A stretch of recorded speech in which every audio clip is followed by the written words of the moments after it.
What if everything you think you know about colonial America is wrong? Today, we're diving into 111 incredible facts that will completely transform how you see the birth of America. From desperate settlers who ate their own shoes to survive, to brilliant innovations that would spark a global revolution, this is the real story of how the most powerful nation on Earth began. 1. The death trap called Jamestown. Picture this. May 1607, and 104 English gentlemen step off their ships onto the marshy shores of Virginia, wearing fancy clothes and carrying swords instead of shovels. They're expecting to find gold lying around like Spanish conquistadors discovered in South America. Within 6 months, 80% of them would be dead. These weren't farmers or laborers. They were investors and minor nobles who had never worked with their hands. They chose the worst possible location, a swampy peninsula infested with mosquitoes carrying malaria. As winter approached, the survivors resorted to eating horses, then dogs, then cats, then rats. Some even turned to cannibalism, digging up recently buried bodies to survive this starving time. The irony is devastating. These men had crossed 3,000 miles of ocean only to nearly destroy England's foothold through sheer incompetence. 2. The plant that saved a nation. In 1612, John Rolfe was conducting what might be the most important agricultural experiment in American history. While his fellow Jamestown settlers were dying from starvation, Rolfe was quietly planting seeds that would literally save the colony. Virginia had native tobacco, but it was harsh and bitter, nothing like the smooth, sweet tobacco Europeans crave from the Caribbean. Rolfe somehow acquired Caribbean tobacco seeds and discovered they grew beautifully in Virginia soil. The results were beyond anyone's wildest dreams. By 1617, Virginia was shipping 20,000 pounds annually to England. By 1709, that exploded to 29 million pounds, more than 14,000 tons flowing to European markets.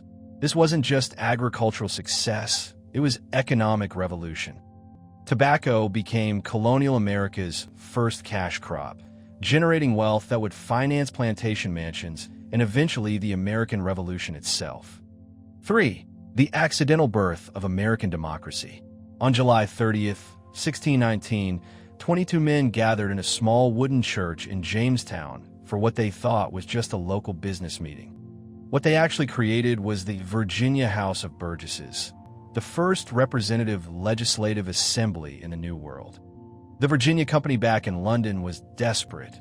Colonists were dying, profits were non-existent, and investors were furious. To make Virginia more attractive, they issued the Great Charter, promising colonists a voice in local affairs. They probably thought this was just marketing, a way to convince people to risk their lives in a dangerous wilderness. But those 22 Burgesses took their voice seriously. They passed laws, set tax rates, and made decisions affecting everyone in the colony. Think about how radical this was. In England, less than 1% of men could vote.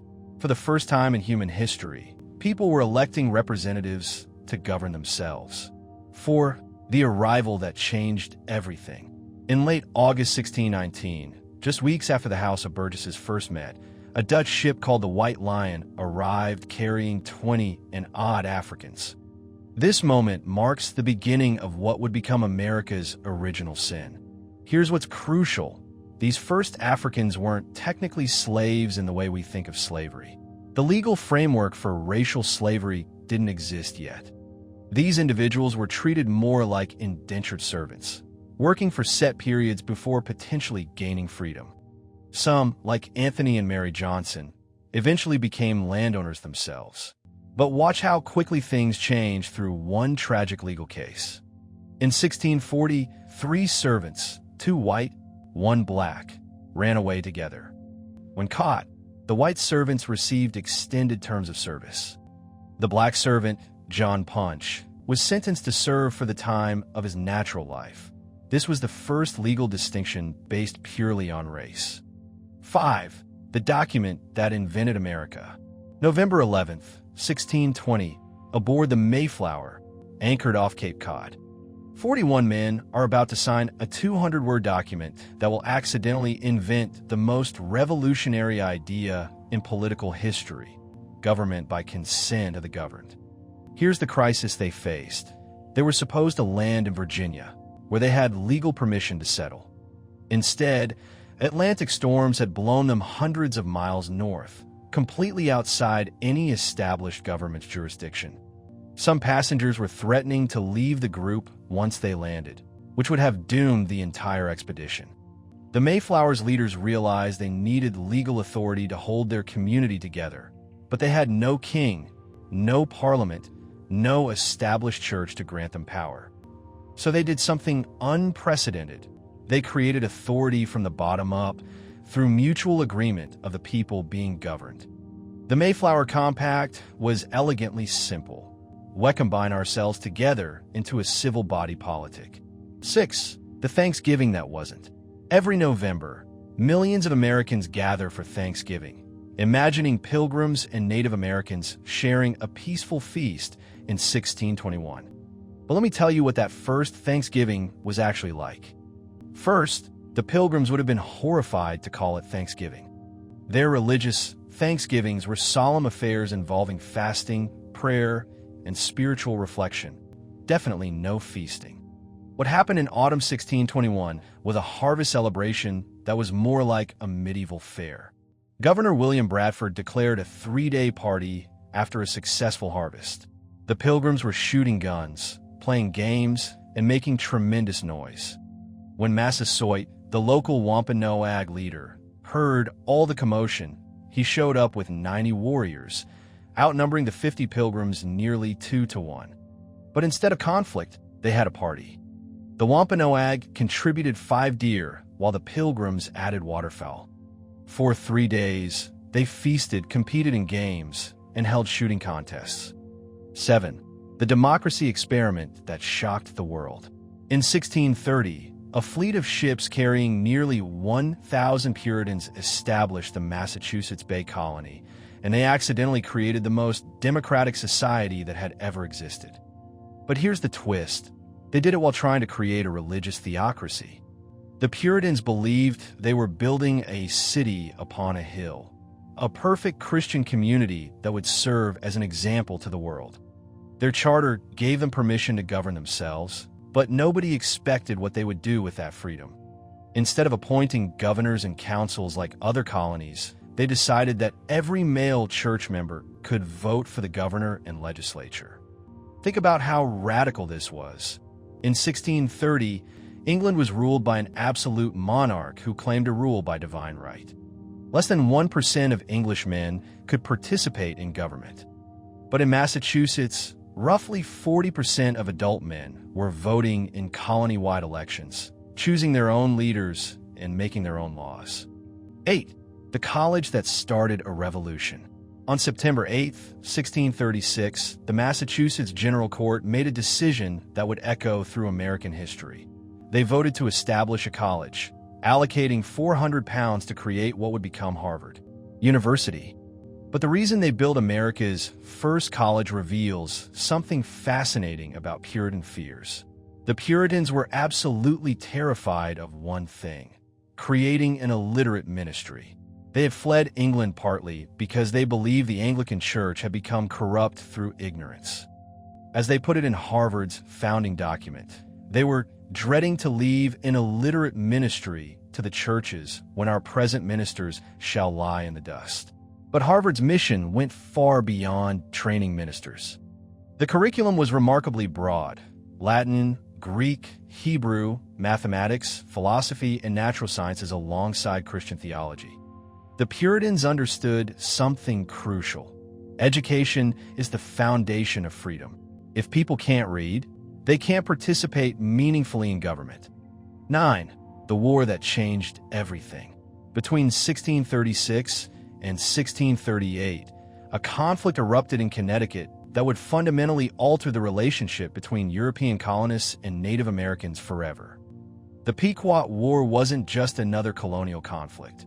It introduced a level of brutality that shocked even hardened warriors. The war began over trade disputes, and escalated through misunderstandings and revenge killings. But what made this conflict revolutionary was the European approach to warfare. Native American conflicts typically involved limited casualties and symbolic victories. European warfare, shaped by centuries of religious wars, aimed for complete destruction of the enemy. The turning point came on May 26, 1637, at what became known as the Mystic Massacre. English colonists under Captain John Mason surrounded the main Pequot fort before dawn. Instead of engaging in traditional combat, Mason ordered his men to set fire to the village with most inhabitants trapped inside. Between 400 and 700 Pequots died in the flames. 10. The legal decision that created American slavery. In 1640, a Virginia court made a decision that would echo through American history for over 200 years. 3 servants, 2 white, 1 black, had run away from their master. The punishment they received would create the legal foundation for racial slavery in America. John Punch was an African who had been working alongside 2 European indentured servants on a Virginia plantation. When they decided to run away together, they were making a joint bid for freedom that crossed racial lines. But when they were captured and brought before the colonial court, the sentences revealed a devastating new principle in American law. The 2 white servants received extended terms of service, harsh punishment, but still temporary. John Punch received something unprecedented. He was sentenced to serve for the time of his natural life. This was the first time in recorded American legal history that race alone determined the severity of punishment. Punch's white companions would eventually gain freedom and potentially participate in colonial society. 11. The law that revolutionized childhood. In 1642, Massachusetts did something that had never been done anywhere in the world. They made education legally mandatory for all children. But the reason behind this revolutionary law will surprise you. It wasn't about creating informed citizens. It was about fighting Satan himself. The Puritan logic was both simple and radical. If children couldn't read the Bible for themselves, they would be vulnerable to the devil's deceptions. As the law stated, parents must ensure their children could read the principles of religion and the capital laws of this country. Ignorance wasn't just unfortunate, it was spiritually dangerous. But the Puritans didn't stop with a reading requirement. In 1647, they passed what became known as the Old Deluder Satan Act. Yes, that was its actual nickname. The law required any town with 50 or more families to establish and maintain an elementary school. The results were extraordinary. By the 18th century, New England had achieved a 70% male literacy rate. 12. The rebellion that almost ended America. In 1676, Virginia exploded into what historians call Bacon's Rebellion, a conflict that nearly destroyed the colony and revealed dangerous social tensions brewing beneath colonial society's surface. This wasn't just another political dispute. It was a preview of the class warfare that would shape American history. Nathaniel Bacon was a young, wealthy planter who was furious about Governor William Berkeley's policies. Berkeley refused to authorize attacks against Native American tribes on the frontier, preferring peaceful trade relationships that benefited his inner circle. Meanwhile, small farmers and former indentured servants were being killed in Native American raids and couldn't get government protection.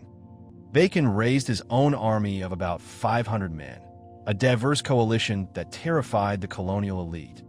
Poor whites, enslaved people, and indentured servants united under Bacon's leadership, representing a majority of Virginia's population. They attacked Native American settlements indiscriminately, then marched on Jamestown itself. In September 1676, they actually burned the colonial capital to the ground. 13. The witches that revealed colonial fears.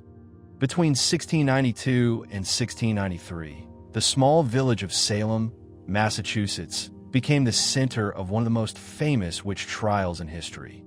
But the Salem witch crisis wasn't really about witchcraft.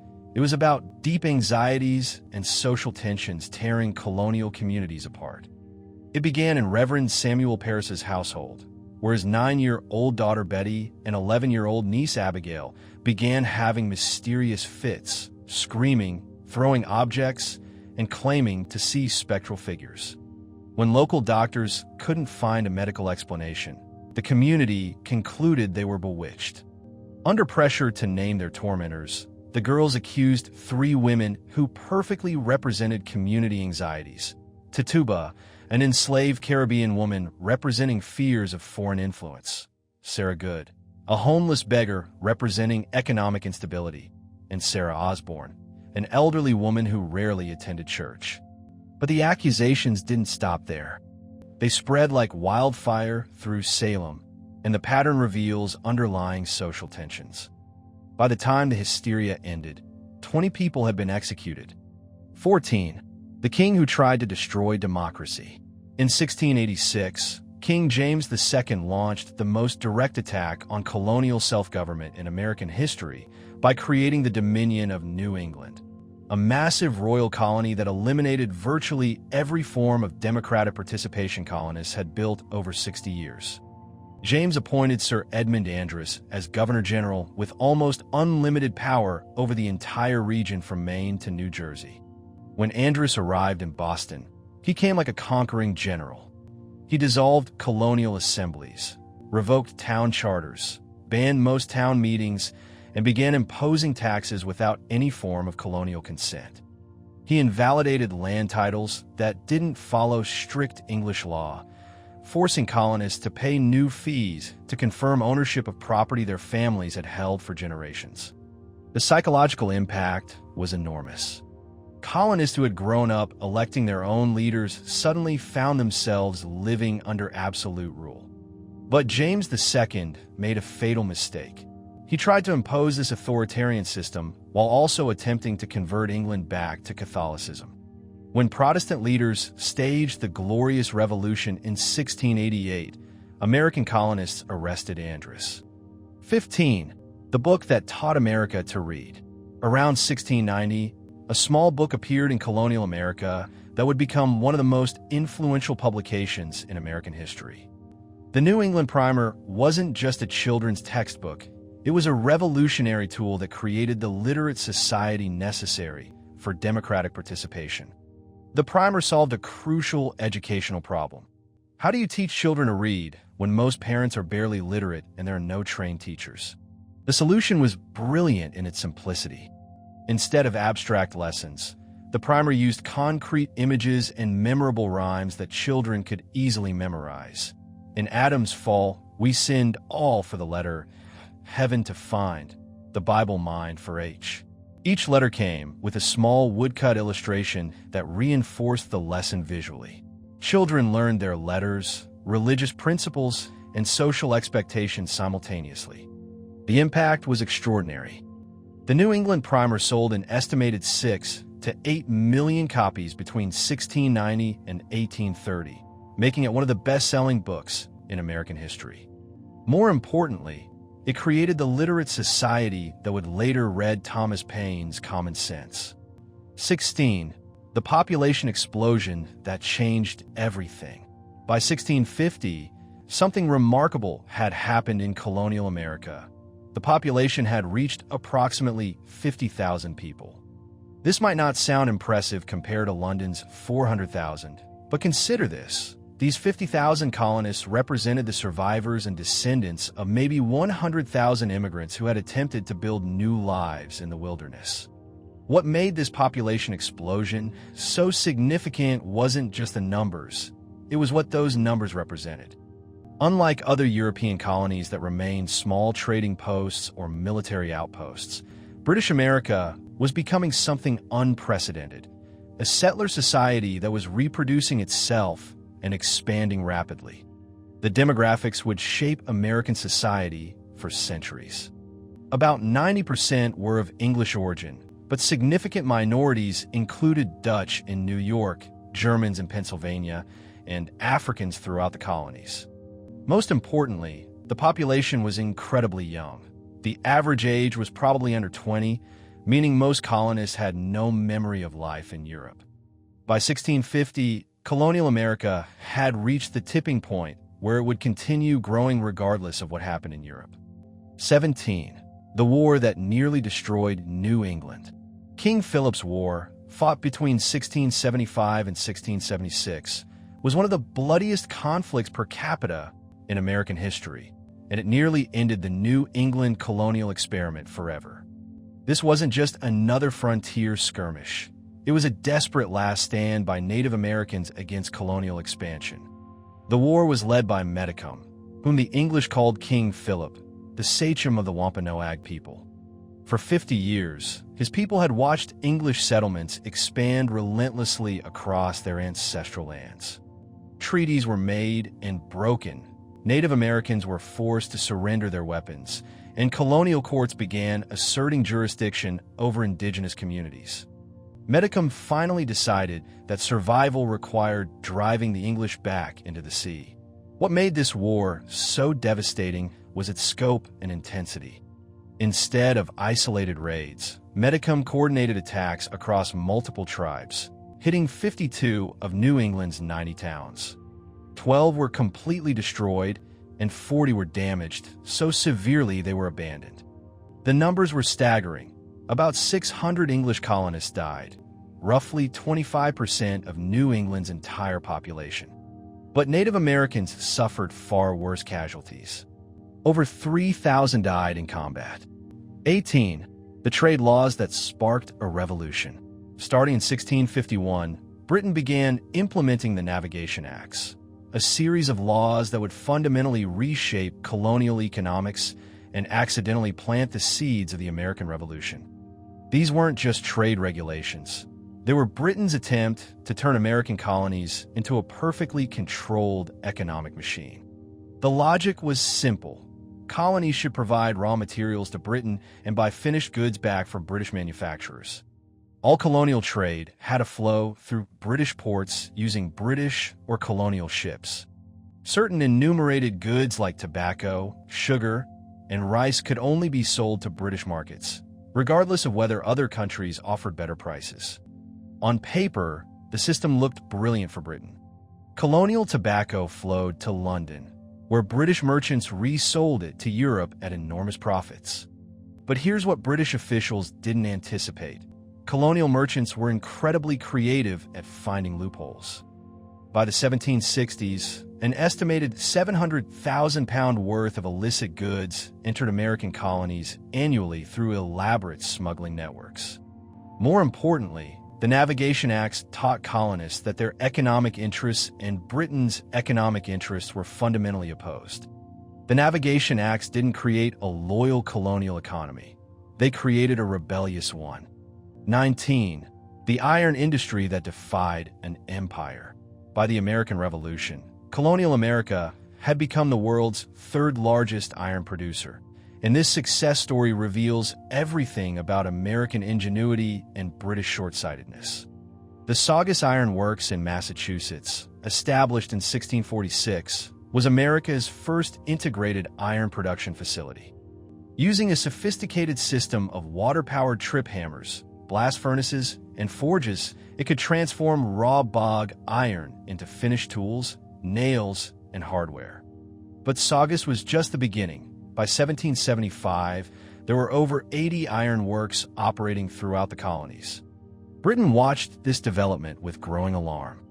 The whole point of having colonies was to supply raw materials and buy finished goods, not to compete with British manufacturers.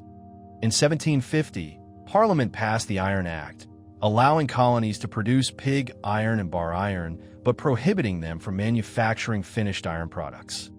Colonial ironworkers completely ignored these restrictions.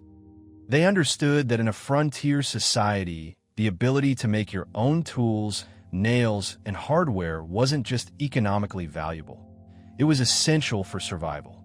By the Revolution, American ironworks were producing everything from cannons to cookware. 20. The immigrants who transformed America. Between 1700 and 1775, over 200,000 Germans immigrated to colonial America, creating the largest non-English ethnic group and fundamentally changing what it meant to be American. These weren't individual fortune seekers. They came as families and entire communities, often following their pastors or village leaders to specific destinations in America. Most were fleeing the devastation of constant European wars, religious persecution, and economic hardship that had plagued German-speaking regions for over a century. Pennsylvania became the center of German settlement, where they established thriving agricultural communities that revolutionized American farming. German farmers practiced intensive agriculture unknown to English colonists: careful crop rotation, scientific fertilization, selective livestock breeding, and soil conservation techniques that achieved much higher yields per acre. But their success created unexpected tensions.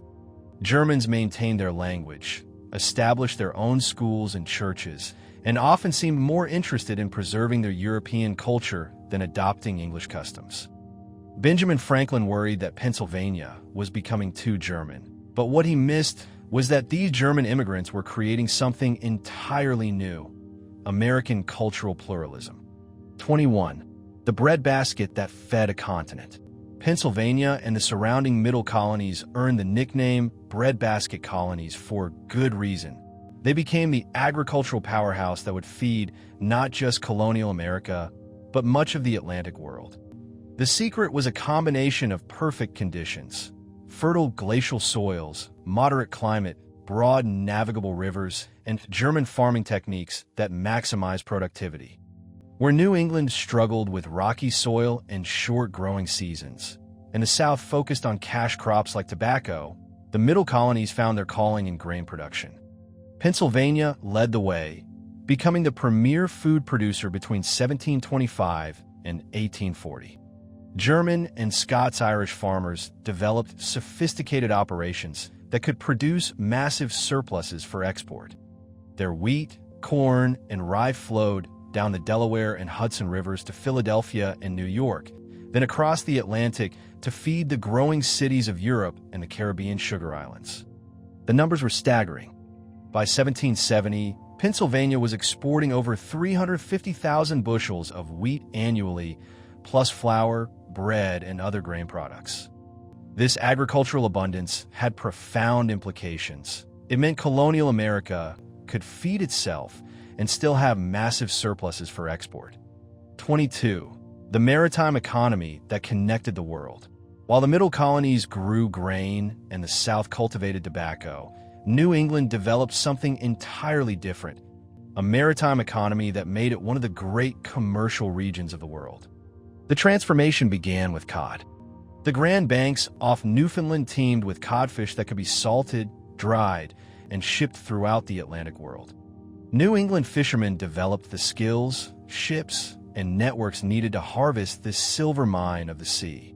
But fishing was just the beginning. New England shipbuilders discovered they could build vessels 30% cheaper than European competitors due to abundant local timber and skilled craftsmen. Soon, ships built in Portsmouth, Boston, and other New England ports were carrying cargo throughout the Atlantic world.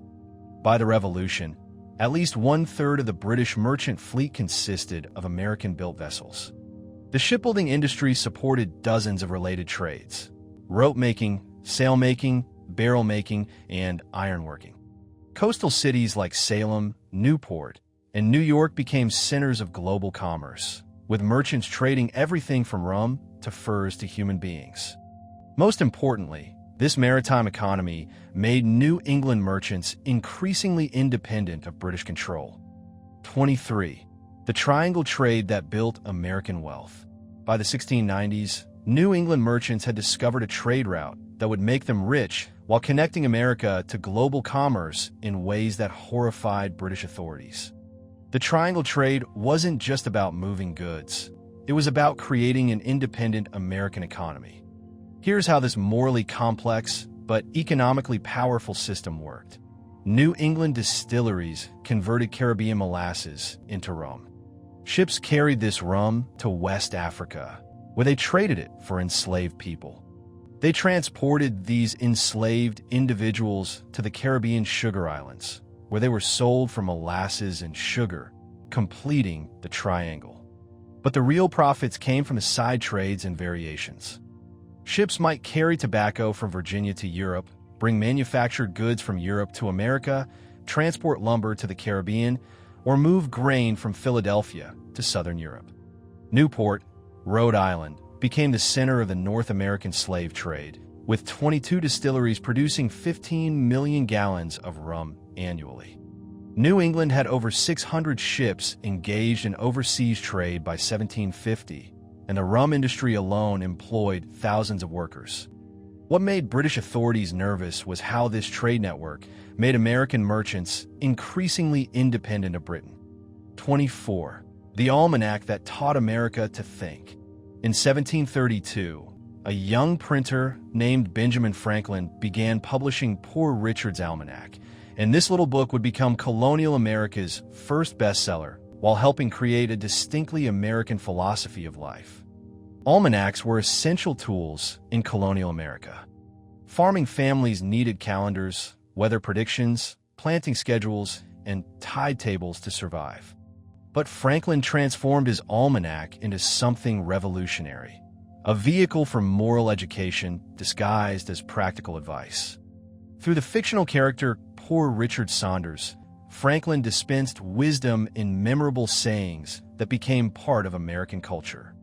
Early to bed and early rise makes a man healthy, wealthy, and wise. A penny saved is a penny earned. God helps those who help themselves. These weren't just clever sayings. They were radical ideas that challenged traditional European notions about social class and divine providence. Franklin was teaching Americans that success came from personal effort, not noble birth or divine favor.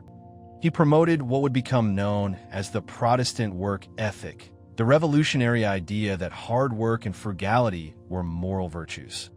Poor Richard's Almanac sold 10,000 copies annually for 25 years. 25. The Great Awakening that democratized religion.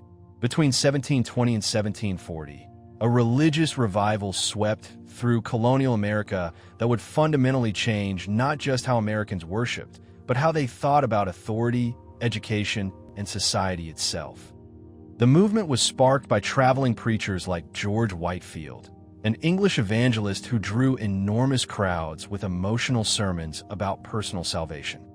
But Whitefield's message was radically democratic.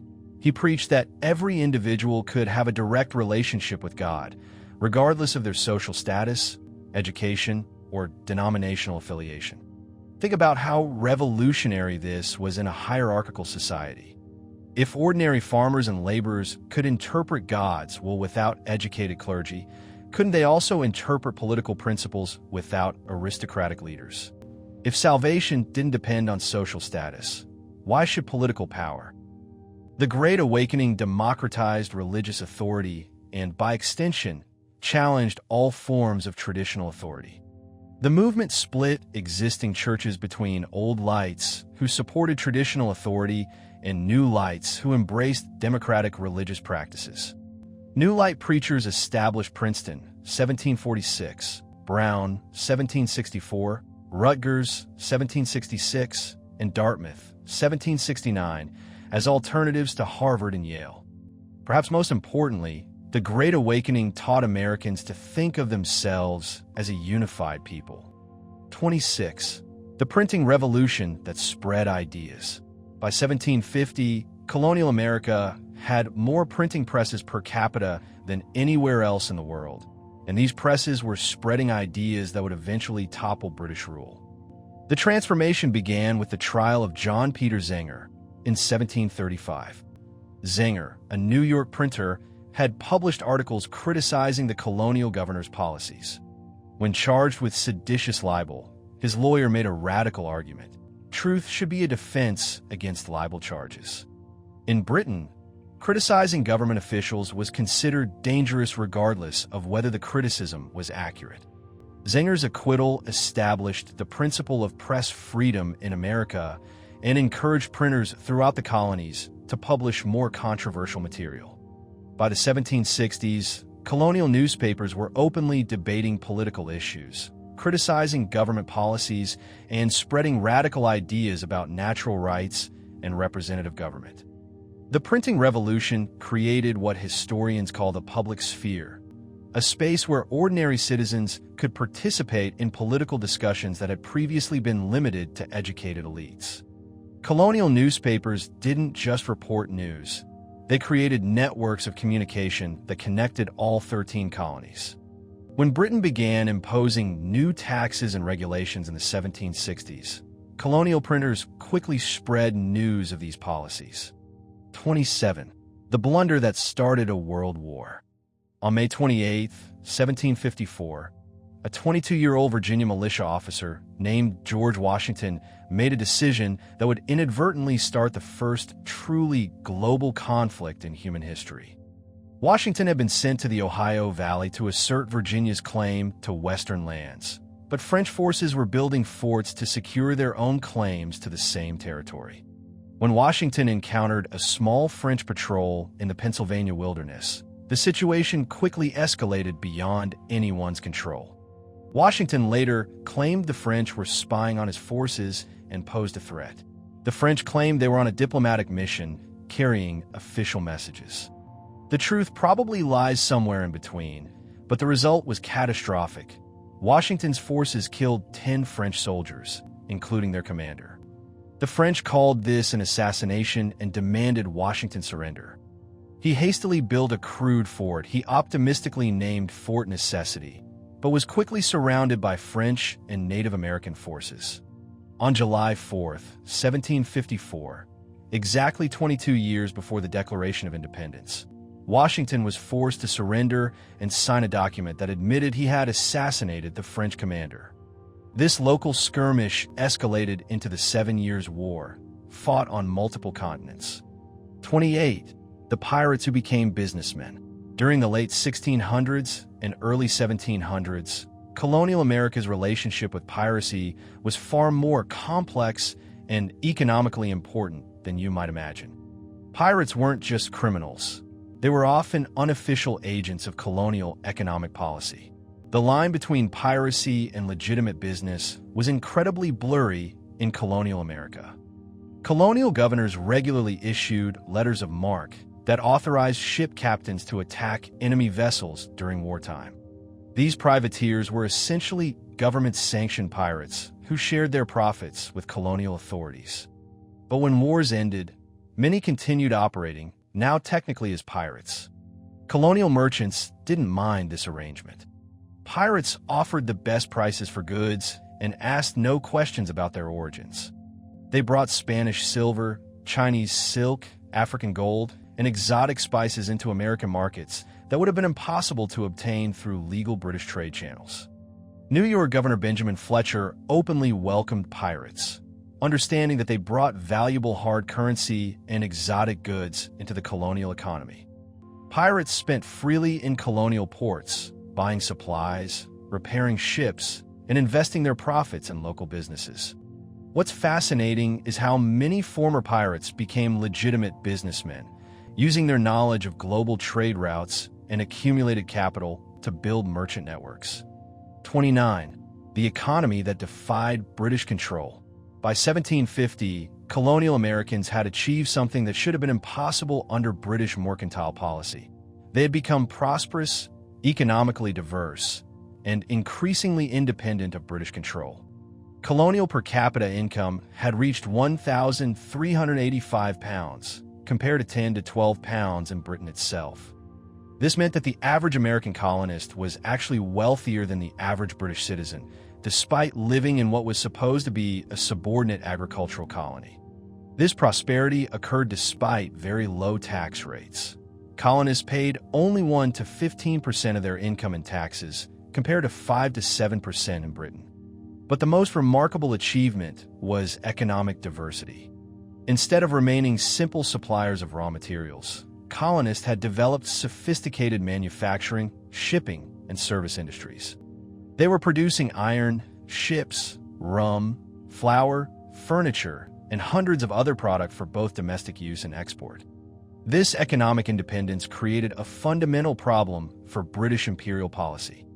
The whole point of having colonies was to create markets for British goods and sources of raw materials for British manufacturers. But Americans were increasingly competing with British products, trading with non-British partners, and accumulating their own capital. When Britain later tried to assert greater control over colonial trade, they discovered that Americans had built an economy strong enough to resist. 30. The population boom that changed everything. By 1760, something extraordinary had happened in colonial America. The population had exploded to approximately 16 million people, representing a 30-fold increase since 1650. But this wasn't just about numbers. This population boom was creating a society unlike anything that had ever existed in the world. The growth came from two sources: continued immigration and remarkable natural increase. Colonial women were having an average of 7 to 8 children who survived to adulthood, compared to 4 to 5 in Europe. Better nutrition, earlier marriage, abundant land, and lower disease rates created ideal conditions for population growth. What made this population unique was its diversity in youth. About 85% were of British origin, but Germans comprised 89% of the white population. Dutch made up 31%, French 21%, and smaller groups included Swedes, Jews, and others. In the South, about 40% of the total population were enslaved Africans, creating a complex multiracial society. Perhaps most importantly, this was an incredibly young population. Most colonists had been born in America and had no memory of European life. They thought of themselves as Americans first, British subjects second. This demographic revolution meant that by 1760, British North America contained more people than many European countries. 31. The German immigration wave.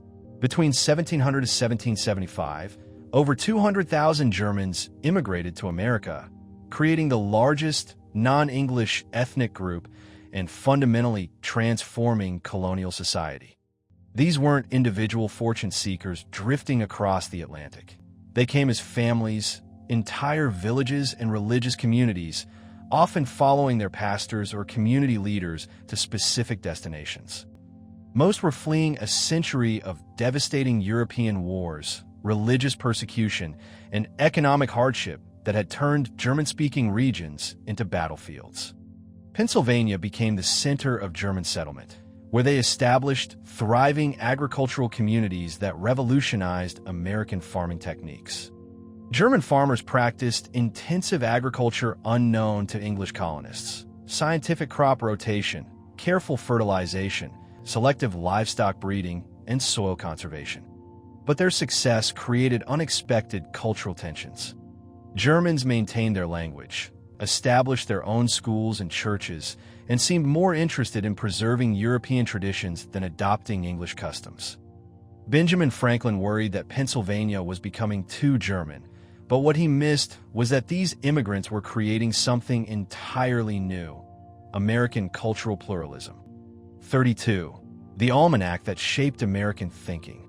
Benjamin Franklin began publishing Poor Richard's Almanac in 1732, and this little book would become colonial America's first bestseller, while helping create a distinctly American philosophy of life. Franklin wasn't just selling entertainment. He was deliberately reshaping how Americans thought about success, work, and virtue. Through the fictional character Poor Richard Saunders, Franklin dispensed wisdom in memorable sayings that became embedded in American culture. Early to bed and early rise makes a man healthy, wealthy, and wise. A penny saved is a penny earned. God helps those who help themselves. These weren't just clever sayings. They were radical ideas that challenged traditional European notions about social class and divine providence. Franklin was teaching Americans that success came from personal effort, not noble birth or God's favor. He promoted what would become the Protestant work ethic, the revolutionary idea that hard work and frugality were moral virtues that would be rewarded with prosperity. This philosophy would become central to American identity and the foundation of the American dream. 33. The bestseller that taught America values. Poor Richard's Almanac sold 10,000 copies annually for 25 years, making it one of the most widely read books in colonial America and demonstrating the power of popular literature to shape national character. Think about what this means. In a society where most families owned fewer than 5 books, Franklin's almanac was in nearly every household that could afford to buy printed material. This wasn't just commercial success, it was cultural influence on a massive scale. For a quarter century, Franklin was essentially providing moral education to an entire generation of Americans through his witty proverbs and practical wisdom. The almanac's success proved that Americans were hungry for literature that spoke to their experiences and aspirations. Unlike European almanacs that focused on aristocratic pursuits or classical learning, Poor Richard addressed the concerns of ordinary people trying to improve their circumstances. When Poor Richard taught that the sleeping fox catches no poultry, he was promoting an entirely new relationship between individual effort and social success. This represented a fundamental break with European fatalism about social mobility. 34. The religious revolution that democratized America, the Great Awakening, 1720s to 1740s, democratized American Christianity and, in the process, accidentally democratized American politics by teaching ordinary people they could challenge traditional authority. This wasn't just a religious revival. It was a social revolution that would reshape American attitudes toward hierarchy, education, and government. The movement emerged from a growing dissatisfaction with formal, intellectual religion that seemed disconnected from people's daily struggles. Traditional ministers preached lengthy theological sermons to congregations that often fell asleep during services. The Great Awakening changed everything by emphasizing emotional, personal religious experience over formal doctrine. Traveling preachers argued that every individual could have a direct relationship with God, regardless of their social status, education, or denominational affiliation. If ordinary farmers and laborers could interpret God's will without educated clergy, couldn't they also interpret political principles without aristocratic leaders? The Great Awakening taught Americans to question authority, think for themselves, and believe that common people could understand complex ideas. These lessons in religious democracy would prove invaluable when Americans later needed to challenge British political authority. 35. The preacher who drew thousands. George Whitefield drew crowds of thousands with emotional revival sermons, becoming colonial America's first celebrity and demonstrating the power of charismatic communication to unite people across regional and denominational boundaries. Imagine the scene. A young English preacher arrives in a colonial town and draws crowds so large that no church building can hold them. Thousands of people gather in open fields to hear Whitefield preach with an intensity and emotion that was unlike anything they had experienced. He didn't just read theological treatises. He performed salvation, acting out biblical stories with theatrical flair that made religion come alive for ordinary people. Whitefield's message was radically democratic. He argued that personal faith mattered more than formal church membership, that emotional conviction was more important than theological education. This challenged the authority of established ministers who had spent years in university training, creating a crisis in colonial religious leadership. But Whitefield's influence went far beyond religion. He was creating the first truly intercolonial experience, drawing crowds from different colonies who shared the same emotional religious awakening. Whitefield was accidentally creating American identity by showing colonists they shared fundamental values and experiences regardless of their colonial boundaries. 36. The colleges that trained revolutionaries. Princeton, 1746, Brown, 1764, Rutgers, 1766, and Dartmouth, 1769, were founded during the Great Awakening as alternatives to Harvard and Yale, and these institutions would produce many of the leaders who guided the American Revolution. The Great Awakening had split American Christianity between Old Lights, who supported traditional religious authority, and New Lights, who embraced democratic religious practices. When Old Light institutions like Harvard and Yale seemed too conservative and elitist, New Light denominations established their own colleges to train ministers and educate young men in their democratic religious principles. But these new colleges quickly evolved beyond just training ministers. They became centers of Enlightenment learning where students studied natural philosophy, political theory, and classical literature alongside theology. The geographic distribution was crucial for American political development. Instead of concentrating higher education in New England, these new colleges spread intellectual development throughout the Middle Colonies and the South. Princeton alone would educate James Madison, Aaron Burr, and 12 members of the Continental Congress. When America needed sophisticated political leadership to navigate independence and create new forms of government, these Great Awakening colleges had prepared exactly the men who could meet that challenge. 37. The trial that freed the press. John Peter Zenger's trial in 1735 established press freedom in America and created the legal precedent that would allow colonial newspapers to coordinate resistance to British authority. Zenger was a German immigrant printer in New York who had published articles criticizing Governor William Cosby's administration for corruption and abuse of power. When Zenger was charged with seditious libel, the case seemed straightforward. He had clearly published criticism of government officials. Under British law, truth was not a defense against libel charges. Criticizing government officials was considered inherently dangerous regardless of whether the criticism was accurate. But Zenger's lawyer, Andrew Hamilton, made a revolutionary argument that would change American law forever. Hamilton argued that truth should be a defense against libel charges and that free citizens had the right to criticize their government when that criticism was based on facts. The jury agreed, acquitting Zenger despite clear evidence that he had published the offending articles. This verdict established the principle that Americans could criticize their government as long as their criticism was truthful. By the 1760s, colonial newspapers were openly debating political issues and organizing resistance to British policies. Without Zenger's trial, the network of colonial printers that made the American Revolution possible might never have developed. 38.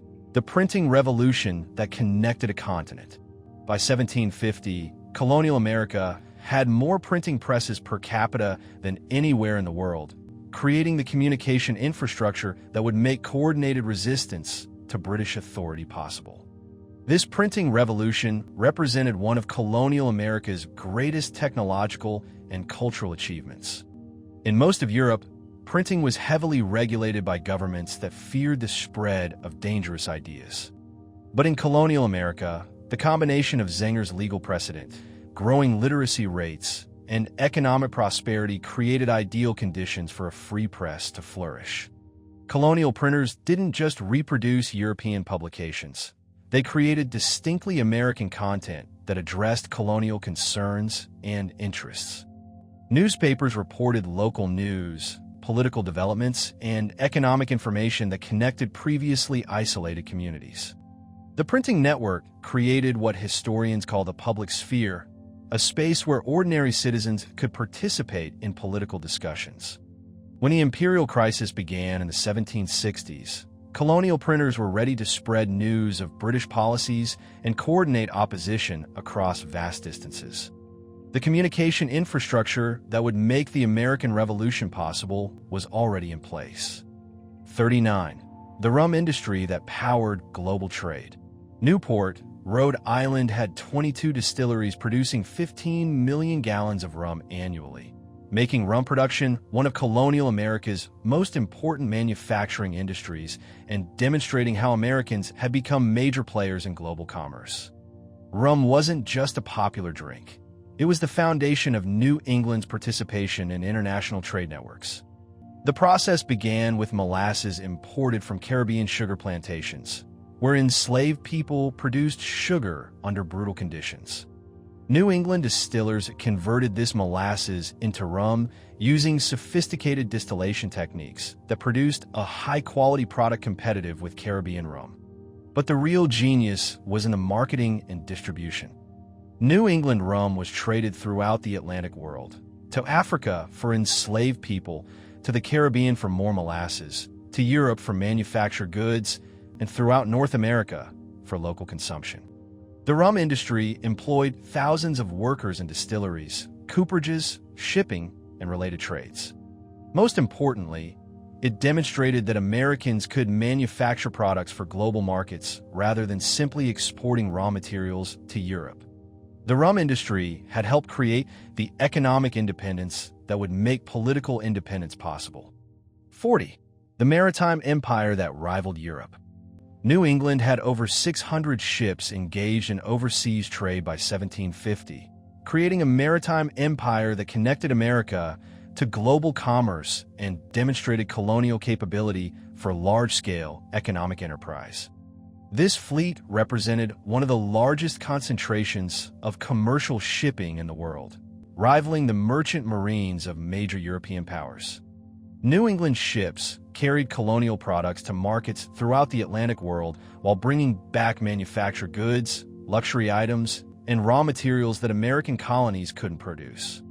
But this wasn't just transportation. It was sophisticated international business that required complex financial arrangements, insurance systems, and trade relationships. New England merchants developed credit networks that spanned multiple continents, allowing them to finance large-scale operations and coordinate timing of shipments to maximize profits. They established permanent agents in foreign ports who could negotiate deals, arrange cargo, and provide local market information. Most importantly, this maritime network made New England merchants increasingly independent of British control. They had their own ships, their own trade relationships, and their own sources of capital. When conflict with Britain arose, these merchants could maintain trade relationships that kept the colonial economy functioning. 41. The shipbuilding miracle that amazed Europe.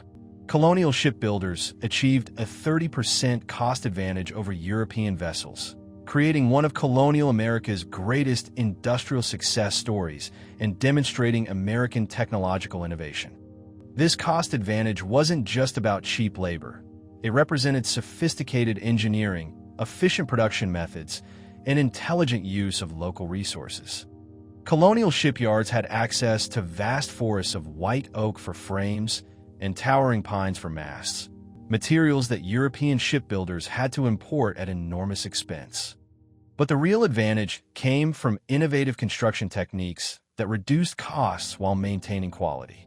Colonial shipwrights developed assembly line methods that wouldn't be seen in other industries for another century. They created standardized designs that could be adapted for different purposes while using common components and construction techniques. The result was ships that were not only cheaper, but often superior to European vessels in speed, durability, and cargo capacity.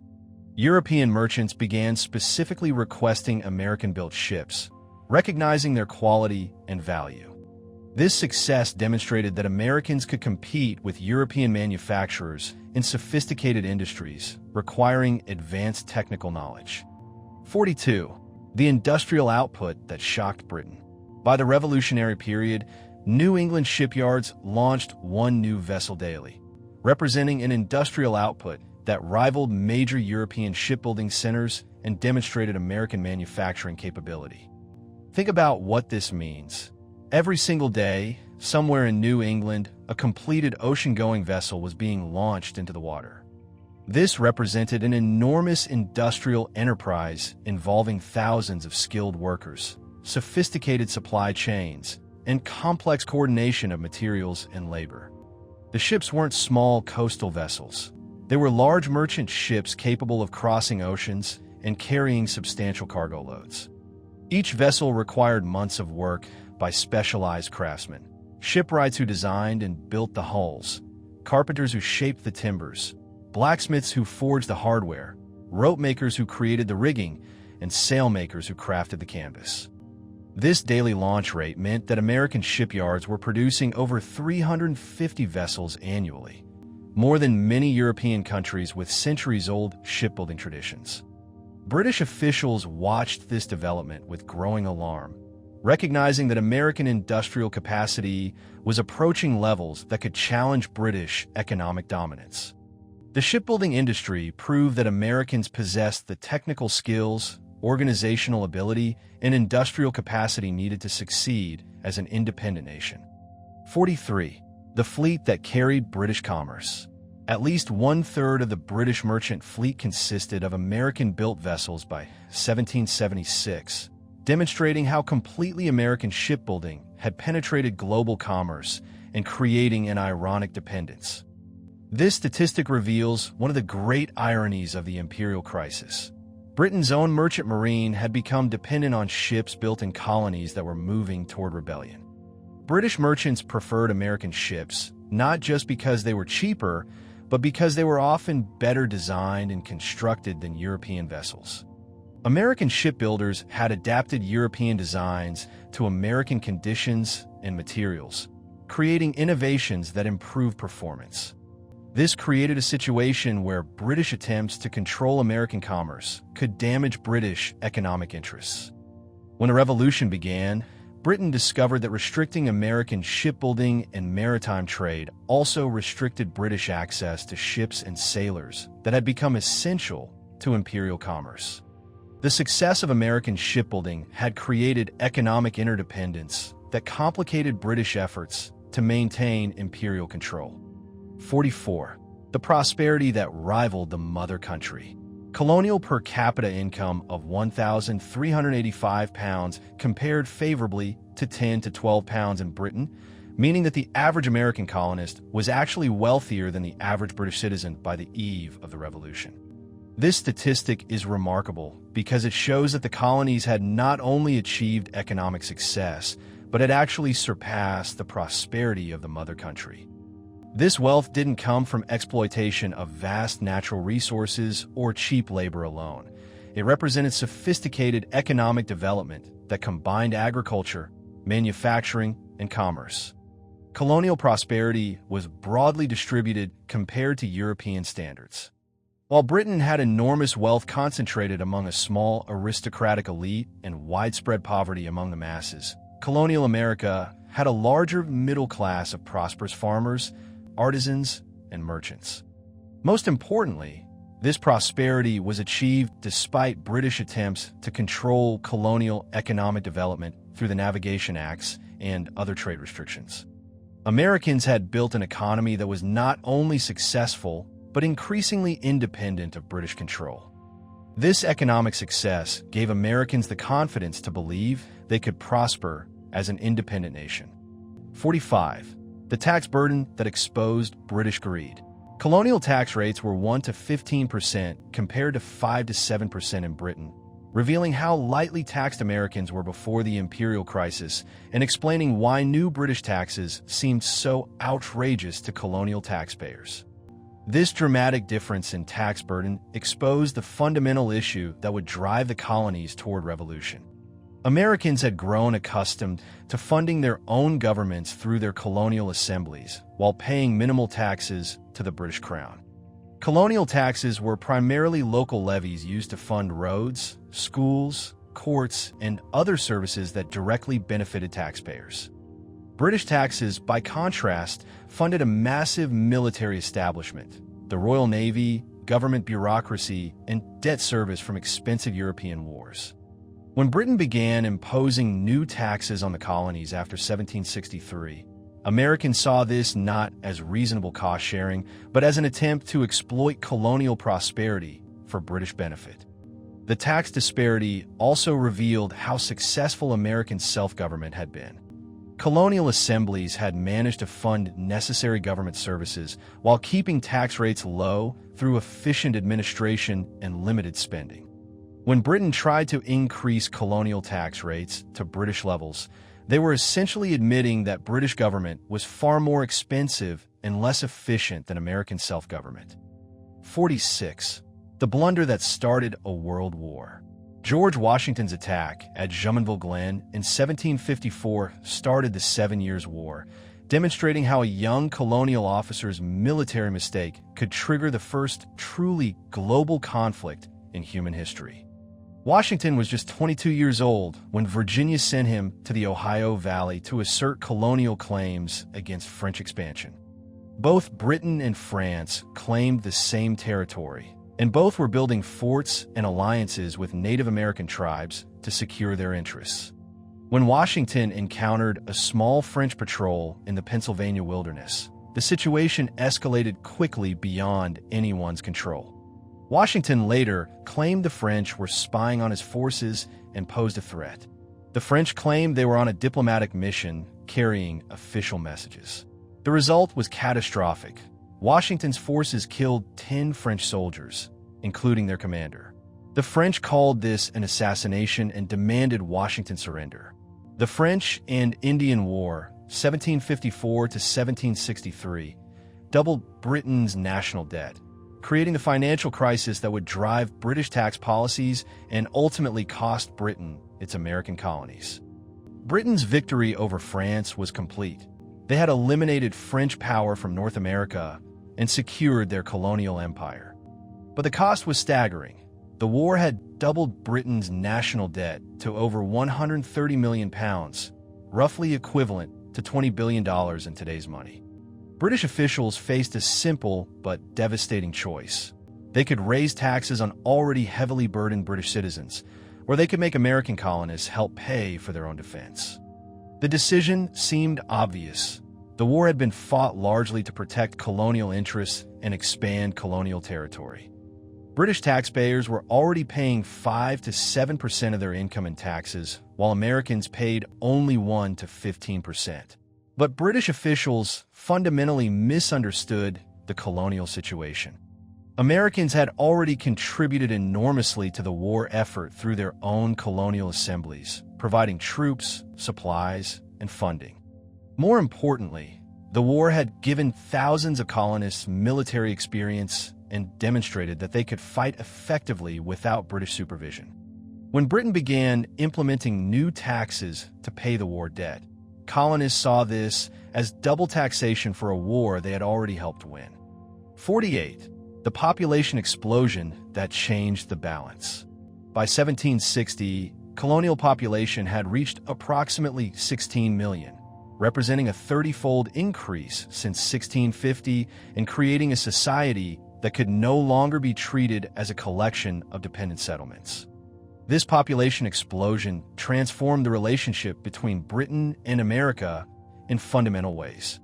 Colonial America now contained more people than many European countries and was growing much faster than Britain itself. The population was also incredibly diverse, 85% of British origin, but with substantial German, Dutch, French, and other European minorities, plus about 300,000 enslaved Africans. Most importantly, this was an overwhelmingly young, American-born population that had no memory of life in Europe. They thought of themselves as Americans first, British subjects second. They had grown up with American institutions, American customs, and American ways of solving problems. This demographic revolution meant that British North America was no longer a struggling frontier that needed British protection and guidance. It was a mature society with its own economic interests, political traditions, and cultural identity. The population size also created new possibilities for resistance. A colonial population of 16 million could potentially field armies large enough to challenge British military forces. Britain was no longer dealing with dependent colonies. It was dealing with a potential rival. 49. The racial demography that shaped society. About 40% of the southern population were enslaved Africans by 1776, creating a society built entirely on forced labor and setting up the fundamental contradiction that would haunt American democracy. This demographic reality meant that in many areas of the South, enslaved people comprised the majority of the population. In South Carolina's Low Country, enslaved people sometimes outnumbered whites by ratios of 10 to 1. This created a society unlike anything else in the world. A place where a small white minority controlled a large African majority through legal systems that defined human beings as property. The enslaved population had grown from about 28,000 in 1700 to nearly 500,000 by 1776, primarily through natural increase rather than continued importation. This meant that most enslaved people by 1776 were American-born and had developed distinctly African-American communities, cultures, and resistance networks. The demographic balance created constant fear among white colonists about the possibility of slave rebellions. The Stono Rebellion of 1739 had demonstrated that enslaved people could organize sophisticated resistance movements. Southern whites lived with the knowledge that they were outnumbered by people who had every reason to hate them. When Americans later declared that all men are created equal, the presence of 500,000 enslaved people created an obvious contradiction. 50. The German influence that changed America. Germans comprised 89% of the white colonial population by 1776, making them the largest non-English ethnic group and demonstrating how colonial America had become a multicultural society. This German presence was concentrated primarily in Pennsylvania, where they comprised about 1/3 of the population, but German communities existed throughout the middle colonies and into the southern backcountry. The German influence on American culture was enormous and often underappreciated. German farming techniques revolutionized American agriculture through intensive cultivation methods, crop rotation, and scientific approaches to soil management. German craftsmen brought advanced skills in metalworking, woodworking, and manufacturing that raised the quality of American products. German religious traditions contributed to American religious diversity and tolerance. But perhaps most importantly, German immigrants established the principle that America could absorb large numbers of immigrants while allowing them to maintain their cultural distinctiveness. Unlike other countries where immigrants were expected to completely assimilate, colonial America developed a model of cultural pluralism where different ethnic groups could contribute to the whole while preserving their traditions. Benjamin Franklin worried that Pennsylvania was becoming too German, but what he saw as a problem was actually one of America's greatest strengths. This multicultural foundation would become one of America's defining characteristics. 51. The literacy revolution that shocked Europe.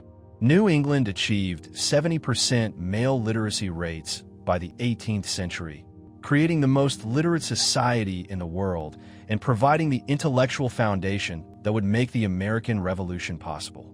This achievement was absolutely unprecedented in human history. No society had ever achieved mass literacy on this scale, and the implications were revolutionary. The Puritan commitment to universal education, beginning with the 1642 Compulsory Education Law and the 1647 Old Deluder Satan Act, had created something entirely new, a population that could read, think critically, and engage with complex ideas. This wasn't just basic literacy. New England schools taught reading, writing, arithmetic, and often Latin, creating citizens who could understand sophisticated political and philosophical arguments.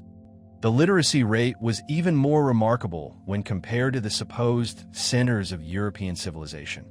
While New England farmers and artisans were reading newspapers, political pamphlets, and philosophical treatises, most Europeans remained illiterate and dependent on others for information. When pamphlets like Thomas Paine's Common Sense appeared, hundreds of thousands of Americans could read and understand complex arguments about natural rights, representative government, and the social contract. The American Revolution became a war of ideas because Americans had the intellectual tools to engage with revolutionary philosophy. 52. The European ignorance that revealed American superiority. Britain's literacy rate was only 40% and France's was 29%, demonstrating that colonial America had achieved educational standards that surpassed the most advanced European nations. Think about what this means. American colonists living in what Europeans considered the wilderness had created educational systems superior to those in London, Paris, and other European capitals. This wasn't just a statistical curiosity. It represented a fundamental shift in the balance of intellectual development between Europe and America. British and French officials often dismissed Americans as provincial rustics who lacked the sophistication to govern themselves. But the literacy statistics told a different story. Americans were actually better educated than their European counterparts. This educational advantage gave Americans confidence that they could manage their own affairs without European supervision. It also created practical capabilities that would prove crucial during the Revolution. Americans could read military manuals, understand engineering principles, coordinate complex political activities, and communicate effectively across vast distances. European armies often struggled with logistics and communication because so many soldiers and officers were illiterate. American forces had literate soldiers who could read orders, keep records, and adapt to changing circumstances. The educational revolution that began with Puritan religious motivations had accidentally created the intellectual infrastructure for political revolution. 53. The tax that started a revolution. The Sugar Act of 1764 was the first direct tax imposed on the colonies, marking the beginning of the imperial crisis that would lead to American independence. This wasn't just another trade regulation. It was Britain's first attempt to tax Americans purely for revenue rather than to regulate commerce. The act reduced the tax on imported molasses from 6 pence to 3 pence per gallon, which sounds like good news for colonial merchants. But here's the crucial change. Britain actually began enforcing the tax for the first time. Previously, the 6-pence tax had been universally ignored through bribery and smuggling. Colonial merchants simply paid small bribes to customs officials and imported molasses without paying the tax. Now, Royal Navy ships began patrolling colonial ports, searching vessels, and arresting smugglers with new determination. Even more importantly, the Sugar Act established admiralty courts that tried smuggling cases without juries, violating what colonists considered their fundamental right to trial by jury. British officials could now seize colonial property and convict colonial citizens without their peers having any say in the matter. The response was swift and coordinated. Colonial merchants organized boycotts, assemblies passed resolutions, and newspapers began spreading the argument that would define the next decade. Parliament had no right to tax colonists without their consent. 54. The Stamp Act Revolution. The Stamp Act of 1765 required tax stamps on all printed materials, creating the first continent-wide resistance movement in American history and uniting all 13 colonies in common opposition to British authority. This law was different from previous taxes because it affected everyone, not just merchants. A farmer buying land needed stamped legal documents. A newspaper reader paid the stamp tax. A card player paid the tax. A couple getting married paid the tax. For the first time, ordinary colonists throughout America felt the direct impact of British taxation in their daily lives. The colonial response was immediate and shocking in its coordination. The Virginia House of Burgesses passed resolutions declaring that only colonial assemblies could tax colonists. The Sons of Liberty formed in Boston and quickly spread to every major colonial city, organizing violent resistance against tax collectors. Stamp distributors were burned in effigy, their houses attacked, and their families threatened until most resigned their positions. But the most significant response was the Stamp Act Congress, held in New York in October 1765. For the first time in American history, representatives from 9 colonies met to coordinate resistance to British policy. The boycott worked. British merchants pressured Parliament to repeal the Stamp Act in 1766. But colonists had learned they could successfully resist British authority through unified action. 55. The rallying cry that defined a revolution. No taxation without representation became the colonial rallying cry, crystallizing the fundamental constitutional issue that would drive the 13 colonies toward independence. This wasn't just a catchy slogan. It was a sophisticated constitutional argument that challenged the entire basis of British imperial authority. The phrase captured the core issue that separated American and British understanding of government. Americans believed that legitimate government required the consent of the governed, while British officials argued that Parliament could legislate for the entire empire regardless of colonial representation. For Americans, the principle was clear and non-negotiable. They had been governing and taxing themselves through their own elected assemblies for over 150 years. Why should they now accept taxes imposed by a parliament 3,000 miles away in which they had no voice? British officials argued that Americans enjoyed virtual representation because members of parliament represented the interests of the entire empire, not just their local constituencies. But Americans rejected this argument completely. They had practical experience with real representation through their colonial assemblies, where representatives were directly accountable to local voters. Virtual representation seemed like a transparent attempt to justify taxation without consent.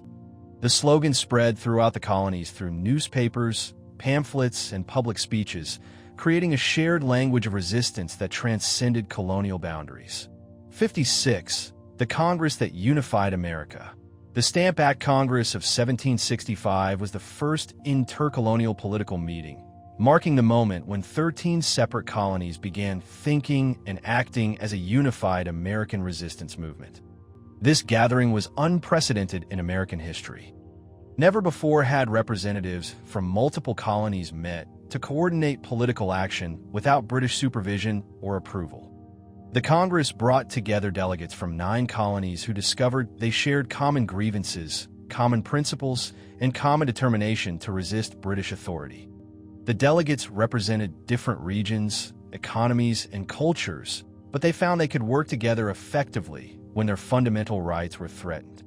They produced a declaration of rights and grievances that carefully outlined colonial objections to British taxation while affirming their loyalty to the Crown. Most importantly, they demonstrated that Americans could govern themselves collectively without British guidance. They coordinated a continent-wide boycott of British goods that successfully pressured Parliament to repeal the Stamp Act. The precedent was enormous. Americans had discovered they could challenge British authority through unified political action. The Congress planted the seed of American national government that would eventually grow into the Continental Congress. 57. The Sons of Liberty who terrorized British authority. The Sons of Liberty organized violent resistance to British tax collectors, creating the most effective resistance movement in American history and making it physically dangerous for anyone to support British policies. Led by Samuel Adams in Boston, the Sons of Liberty weren't just protesters. They were sophisticated political organizers who understood how to use fear as a weapon against British authority. They recruited from all levels of colonial society: wealthy merchants, skilled artisans, and waterfront laborers united by their hatred of British taxation. But what made them revolutionary was their systematic use of intimidation and violence to make British policies impossible to enforce. When the Stamp Act appointed local distributors to sell tax stamps, the Sons of Liberty made these positions too dangerous to accept. They would hang stamp distributors in effigy from Liberty trees, then lead mobs to destroy their houses and threaten their families. Andrew Oliver, Massachusetts stamp distributor, resigned within days after the Sons of Liberty destroyed his house. This pattern was repeated throughout the colonies with military precision. By 1766, virtually every stamp distributor had resigned, making the Stamp Act impossible to enforce. 58. The Townshend Acts that backfired spectacularly. The Townshend Acts of 1767 taxed glass, lead, paint, paper, and tea, but these external taxes created even more colonial resistance than the internal Stamp Act had generated. Chancellor Charles Townshend thought he had found the perfect solution to the colonial tax problem.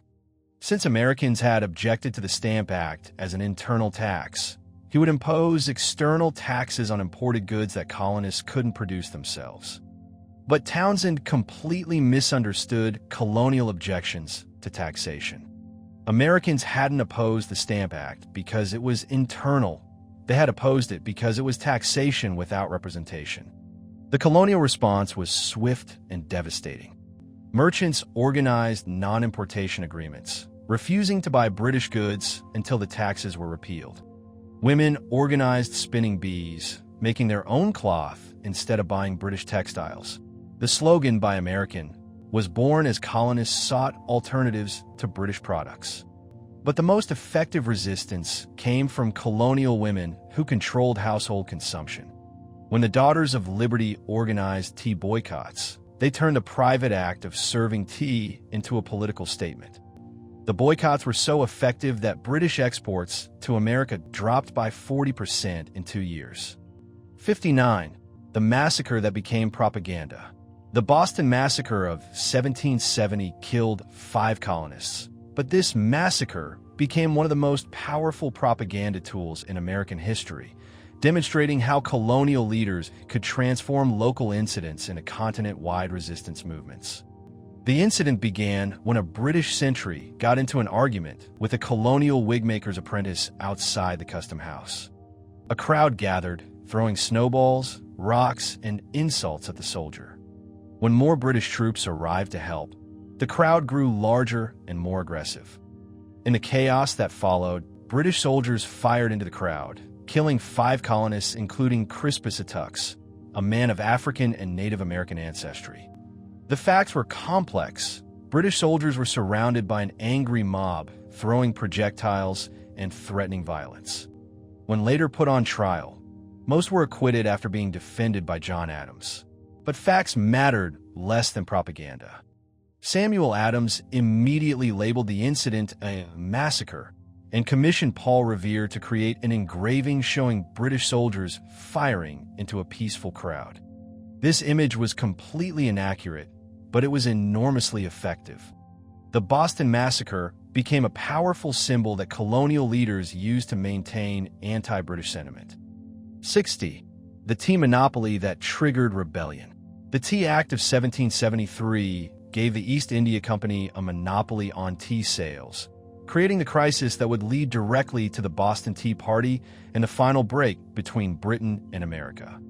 This law wasn't really about tea taxes. The tax on tea had existed since the Townshend Acts, and most colonists had learned to live with it by buying smuggled Dutch tea. The Tea Act was about control and economic power.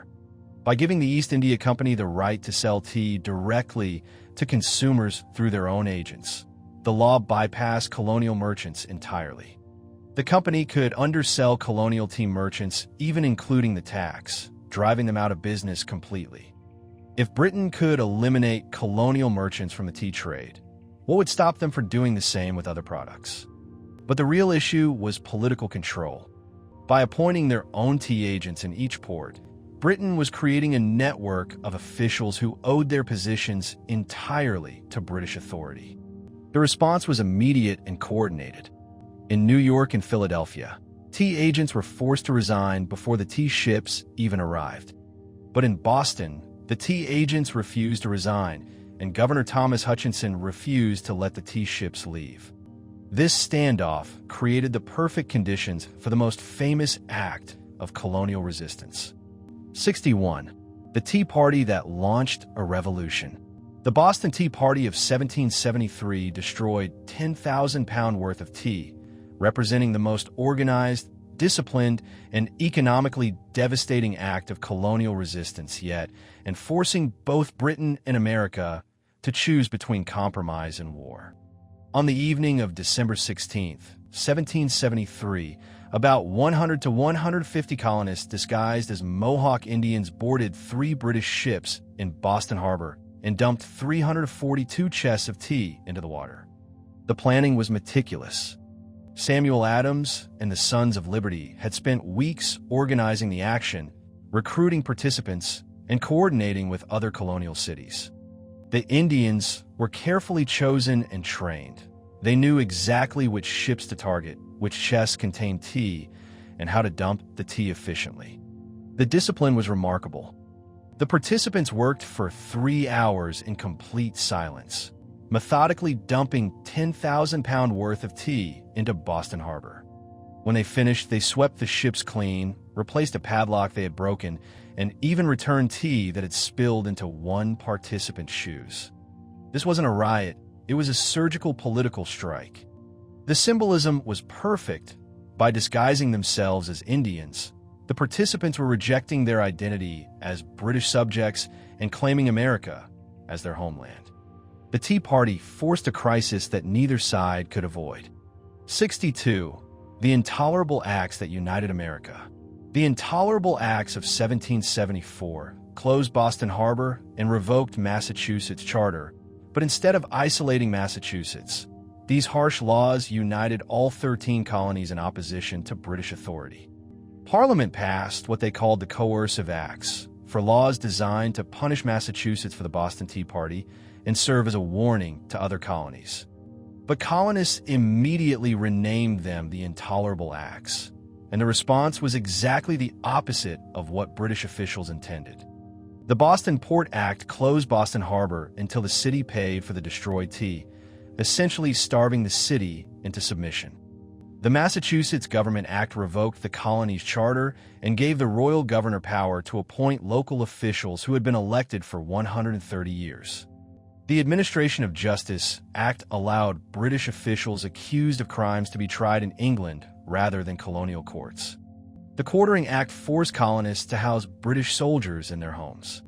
British officials thought these laws would frighten other colonies into compliance. Instead, they created exactly the opposite effect. Colonists throughout America realized that if Britain could revoke Massachusetts' charter, they could revoke any colonial charter. The response was immediate and continent-wide. Virginia declared a day of fasting. South Carolina sent rice. Philadelphia sent money. For the first time, colonists were thinking and acting as Americans. 63. The Congress that created America. The First Continental Congress met in 1774 to coordinate colonial resistance, transforming 13 separate colonial protests into a unified American political movement that would eventually declare independence. 56 delegates from 12 colonies gathered in Philadelphia's Carpenter's Hall on September 5, 1774, for what would prove to be one of the most important political assemblies in human history. The delegates represented extraordinary diversity of colonial opinion. Some still hoped for reconciliation with Britain, others were convinced that independence was inevitable. What united them was their agreement that the Intolerable Acts threatened the rights of all colonists, not just Massachusetts. The Congress's decisions were remarkable for their combination of moderation and radicalism. They rejected Joseph Galloway's plan for imperial union, but also rejected calls for immediate independence. Instead, they issued a declaration of rights and grievances that carefully outlined colonial complaints while affirming loyalty to the crown.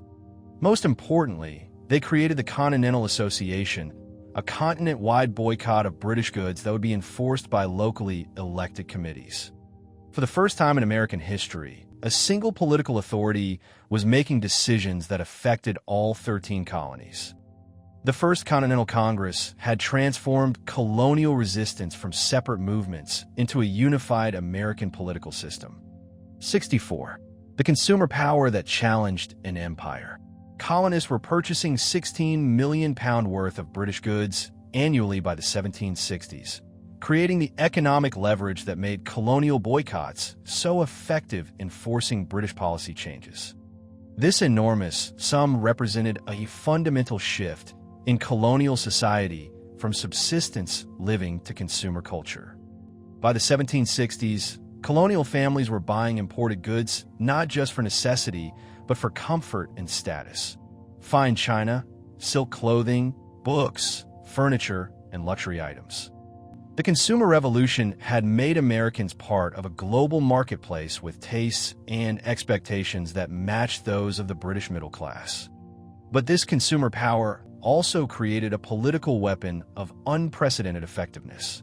When colonists organized boycotts of British goods, they were giving up possessions they genuinely valued for political principles. The sacrifices were real and meaningful. Families stopped drinking tea, wore homespun clothing instead of imported fabrics, and did without luxury items. The economic impact on Britain was enormous. During the Townshend Act's boycotts, British exports to America dropped by 40% in 2 years. British merchants, facing serious losses, pressured Parliament to repeal the taxes. The boycotts demonstrated that Americans had economic weapons powerful enough to influence British policy. Most importantly, the boycotts taught Americans that they could survive without British goods, building confidence for independence. 65. The shirt that took forever.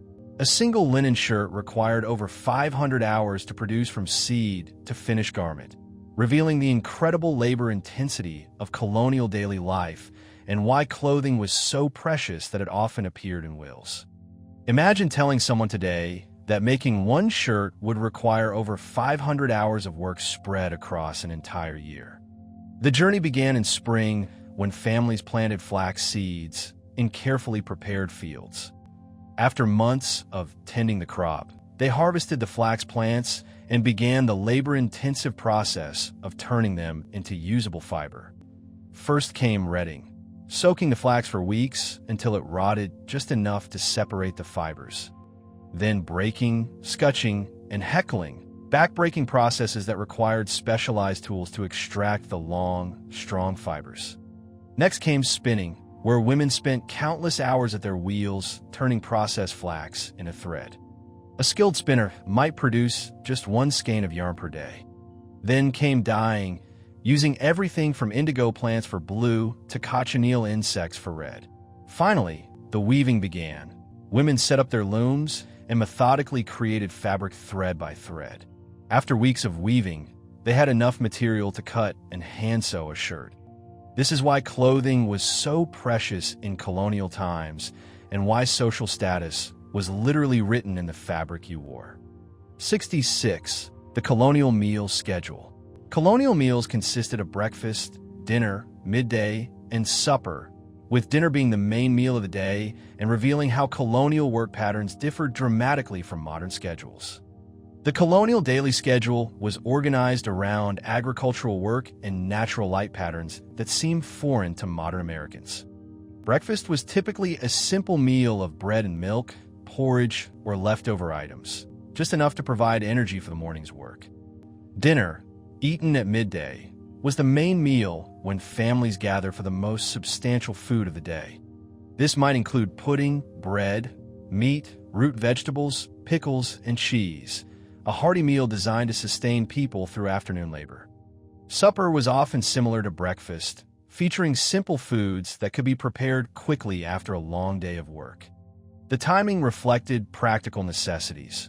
Families needed substantial nutrition during the middle of the day when they were doing the hardest physical work.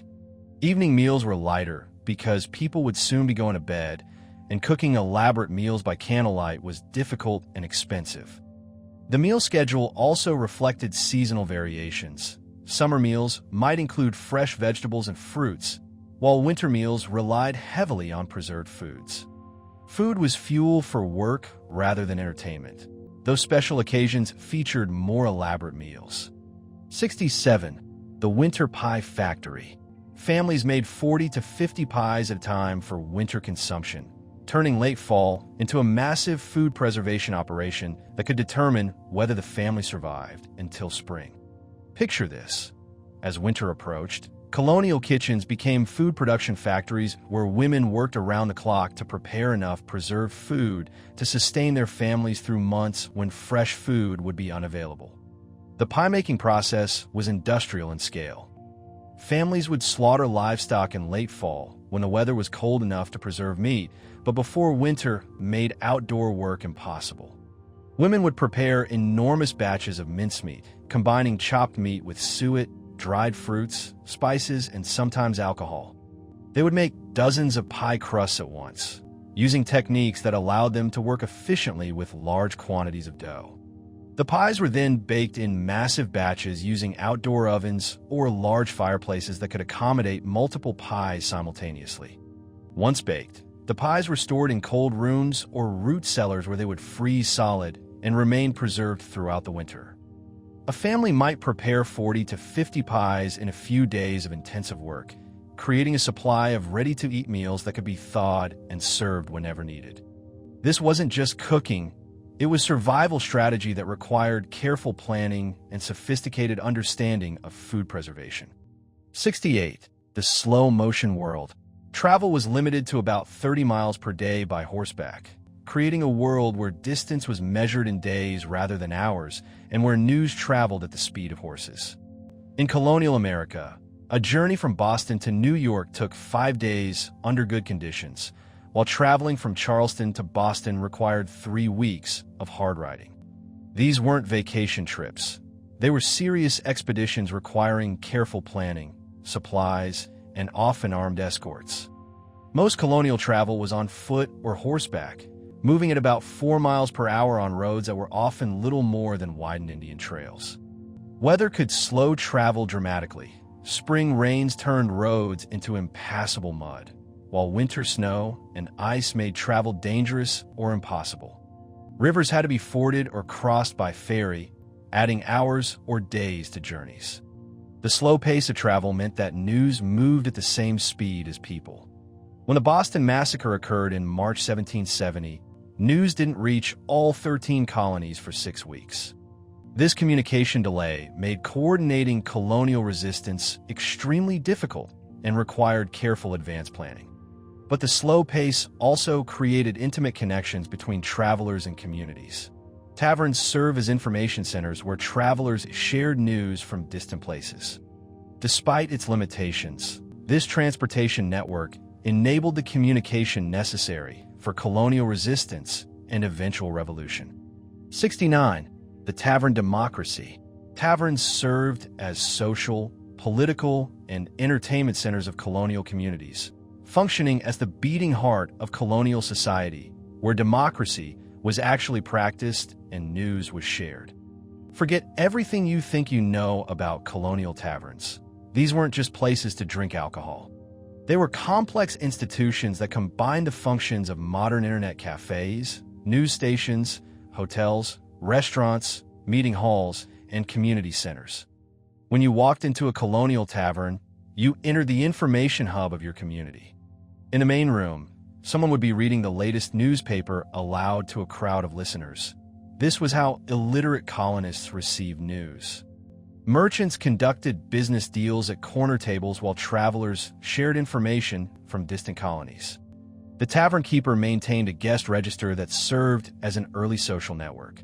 But taverns were also where democracy actually happened. Town meetings were held in tavern spaces when no other building was large enough.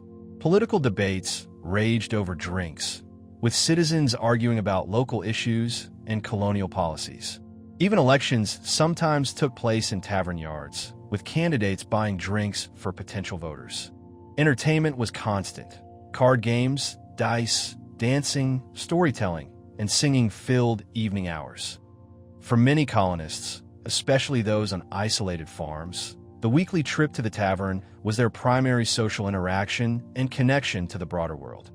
70. The voting women who disappeared from history. New Jersey women could vote from 1776 to 1807 due to gender-neutral constitution language, proving that women's suffrage was possible in early America and revealing how legal accidents could create unexpected equality. When New Jersey wrote its state constitution in 1776, the lawmakers made what they probably thought was a minor wording choice.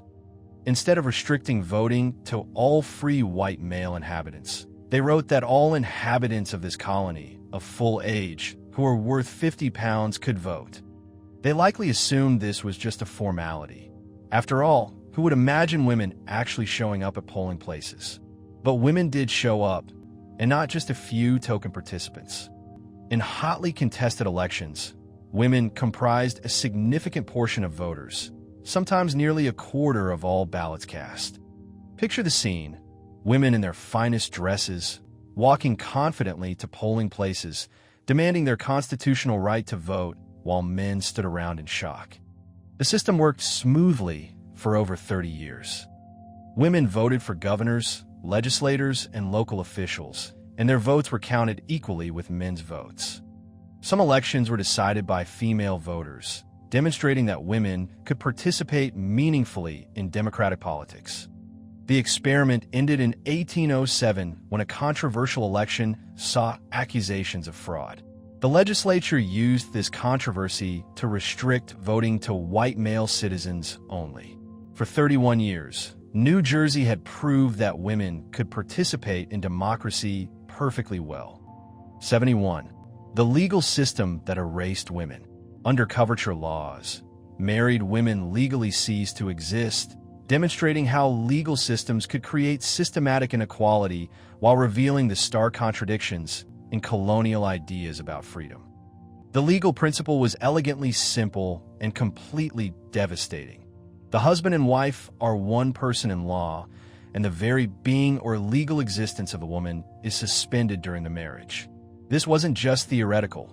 Coverture had real, dramatic consequences that affected every aspect of women's lives. A married woman couldn't own property, make contracts, sue anyone, or even control her own earnings. If she worked outside the home, her wages legally belonged to her husband. If someone injured her, she couldn't file a lawsuit. Only her husband could seek legal remedy. Her children belonged to her husband, who could make all decisions about their upbringing. But here's what makes this system even more bizarre. Single women and widows had full legal rights. An unmarried woman could own businesses, control property, make contracts, and even vote in some places. This created the strange situation where marriage, supposedly the goal of every colonial woman, was literally the legal kiss of death for female independence. Wealthy families developed complex legal workarounds called separate estates that protected women's inherited property. But for most colonial women, marriage meant legal invisibility that would persist well into the 19th century. 72. The deadly lottery of childbirth. Maternal mortality rates were approximately 25 deaths per 1,000 births, meaning that colonial women faced genuine life-threatening danger every time they became pregnant, and revealing the harsh realities of life without modern medicine. Colonial women approached childbirth with a mixture of hope and terror, knowing that each pregnancy carried significant risk of death or permanent injury. The statistics were sobering. About 1 in 40 women died in childbirth, while many more suffered from complications that affected their health for the rest of their lives. These weren't abstract numbers. They represented real families where mothers died, leaving behind grieving husbands and orphaned children. The causes of maternal mortality were numerous and often unavoidable with colonial medical knowledge. Hemorrhaging during or after delivery could kill quickly without modern surgical techniques or blood transfusions. Infections were common and often fatal without antibiotics. Difficult deliveries could result in prolonged labor that exhausted mothers or required interventions that colonial midwives couldn't safely perform. But colonial families developed strategies for coping with these harsh realities. Extended family networks provided support systems where other women could help care for children if mothers died. Communities organized to assist families experiencing maternal death, understanding that this was a shared risk. Despite the dangers, most women survived childbirth and went on to have large families. The high mortality rate made families treasure each successful birth, while also preparing psychologically for the possibility of loss. 73. The midwives who controlled life and death. Colonial midwives attended almost all births after learning through apprenticeships, creating a female-controlled system of medical knowledge that operated completely outside male authority and preserved women's healthcare wisdom across generations. Midwifery was exclusively women's domain in colonial America, representing one of the few areas where women held undisputed professional authority. Colonial midwives were skilled practitioners who understood anatomy, pharmacology, and surgical techniques learned through years of practical experience. They could handle normal deliveries, manage complications, and perform emergency procedures that saved lives. But midwifery involved much more than medical knowledge. Childbirth was a community event where female relatives, friends, and neighbors gathered to support the mother during labor and the lying-in period. These birth communities created networks of mutual aid where women shared childcare, household work, and emotional support. Midwives also held significant social power beyond their medical roles. They determined whether babies were legitimate, testified in court about paternity disputes, and served as expert witnesses in cases involving sexual crimes. Their knowledge of reproductive health made them gatekeepers of information about fertility, contraception, and abortion. The midwifery system preserved and transmitted medical knowledge through networks of women who taught each other skills, remedies, and techniques. This female-controlled medical tradition would begin changing in the late 18th century as male physicians started claiming authority over childbirth. 74. The childhood mortality that shaped families. Colonial families planned for loss, with 1 to 3 out of 10 children dying before age 5, creating family structures and emotional strategies designed to cope with the constant possibility of death. Colonial families lived with the heartbreaking reality that not all of their children would survive to adulthood, and this knowledge fundamentally shaped how parents related to their children. The causes of child mortality were numerous. Infectious diseases like smallpox, diphtheria, and whooping cough swept through communities regularly. Accidents were common in households where children lived among open fires, farm animals, and dangerous tools. Nutritional deficiencies weakened children's resistance to disease. But colonial families developed strategies for coping with these harsh realities. Parents often delayed naming children until they survived their first weeks, when mortality rates were highest. They had larger families partly to ensure that some children would survive to adulthood. Extended family networks provided support when parents died, creating systems where orphaned children could be cared for by relatives. The high child mortality rate influenced colonial attitudes toward childhood itself. Children were expected to contribute to family economic survival from an early age, learning essential skills and taking on responsibilities. But this wasn't callousness. It was practical recognition that childhood might be brief and that children needed to be prepared for adult responsibilities quickly. Despite these harsh realities, colonial families showed remarkable emotional resilience. 75. The servants who built America. More than half of all Europeans who came to colonies south of New England were indentured servants, revealing that colonial America was built largely by people working without wages to pay for their chance at freedom. This statistic is staggering. The majority of European immigrants to the Chesapeake and southern colonies arrived as temporary slaves, bound to work for years without wages. Indentured servitude solved a crucial economic problem: how to get workers to America when most people couldn't afford the cost of transportation. Ship captains would recruit passengers in European ports, offering free passage in exchange for years of unpaid labor. For desperate Europeans facing poverty, war, or religious persecution, indentured servitude seemed like a reasonable trade.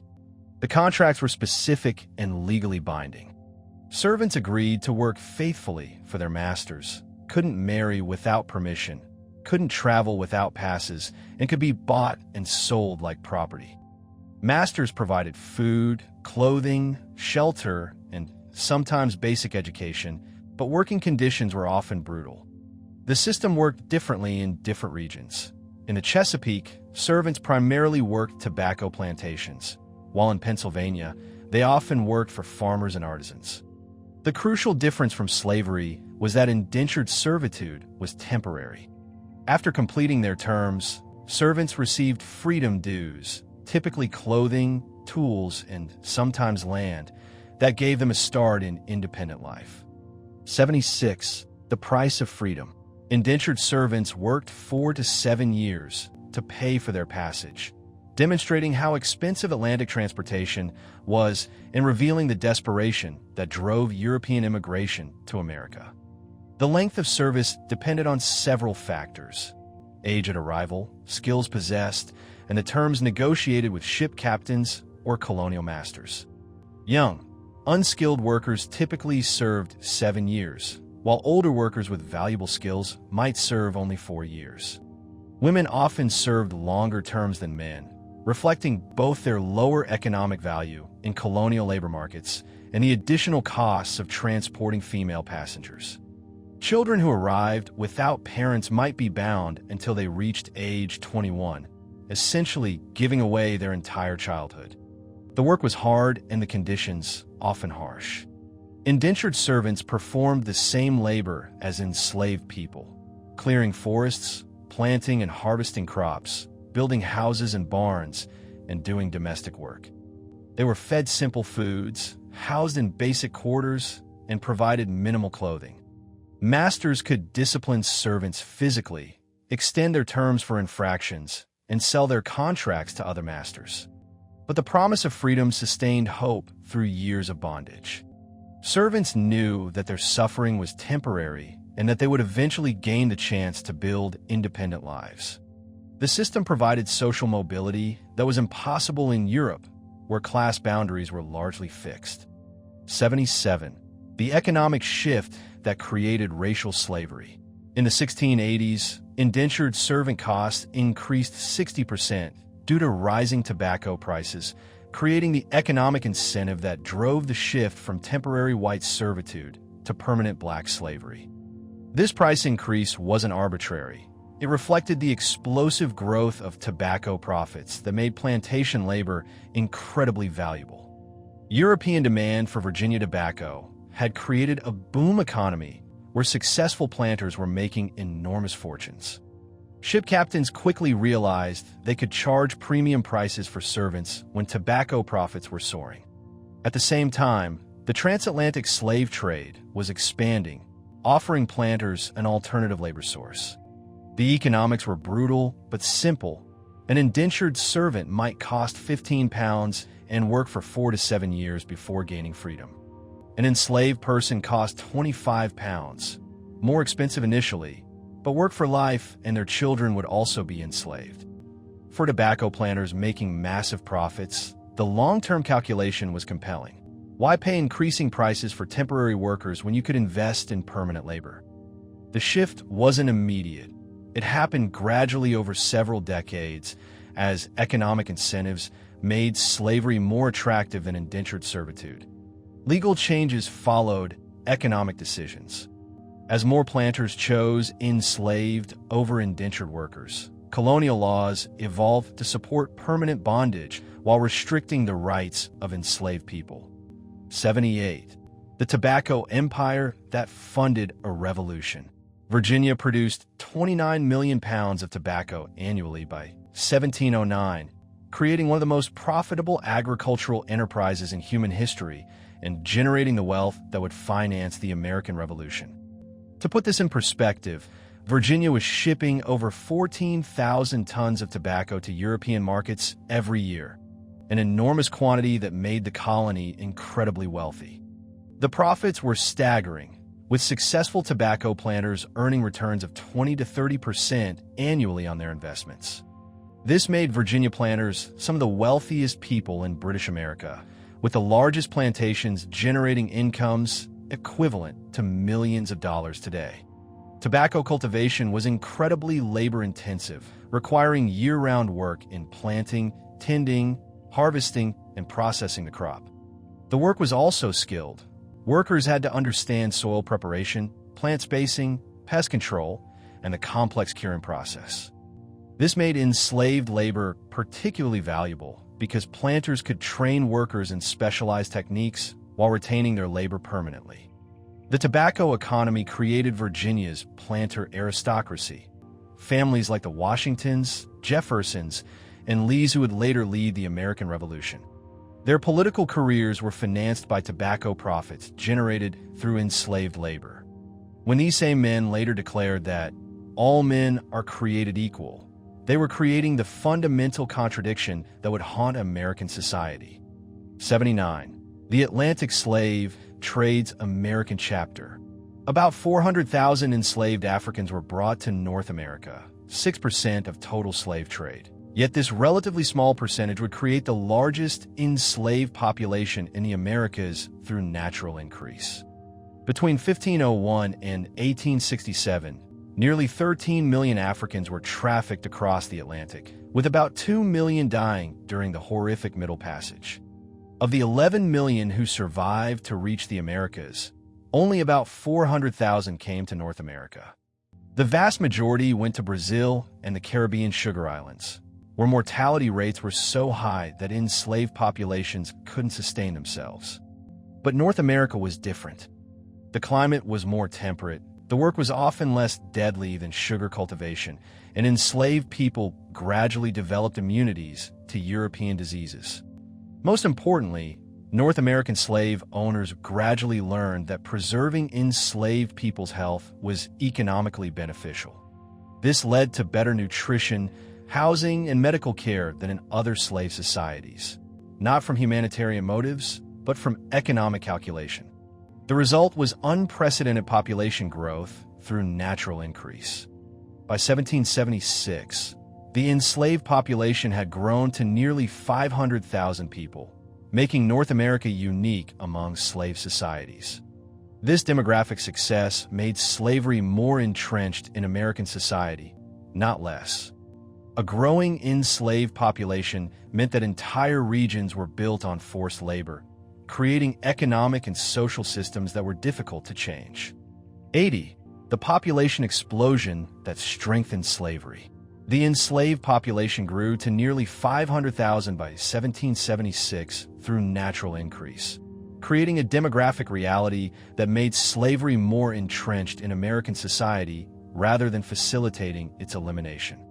This population growth was remarkable and unprecedented in the history of slavery. Most slave societies required constant importation of new enslaved people because mortality rates were so high. But in North America, enslaved families were having children who survived to adulthood and had children of their own. The growth rate was extraordinary, from about 28,000 enslaved people in 1700 to nearly 500,000 by 1776. This represented natural population increase rather than continued importation from Africa. By 1776, most enslaved people in America had been born in America and were creating distinctly African American communities. But this demographic success had ominous implications for the future of slavery. A large, self-sustaining enslaved population meant that slavery was becoming more economically important, not less. Entire regions of the South had enslaved majorities, creating societies where the economy, politics, and culture were all built on forced labor. The growing enslaved population also represented enormous economic value. By 1860, the total value of enslaved people was estimated at $3 billion. This made emancipation more difficult because it would require compensating slaveholders or accepting enormous economic disruption. 81. The law that made slavery hereditary. Virginia's 1662 law established that children would follow their mother's status, creating the legal foundation for hereditary slavery and ensuring that bondage would be permanent and pass from generation to generation. This law was a crucial turning point in American legal history that transformed slavery from a labor arrangement into a racial caste system. The principle was elegantly simple and devastatingly effective. All children born in this country shall be held bond or free only according to the condition of the mother.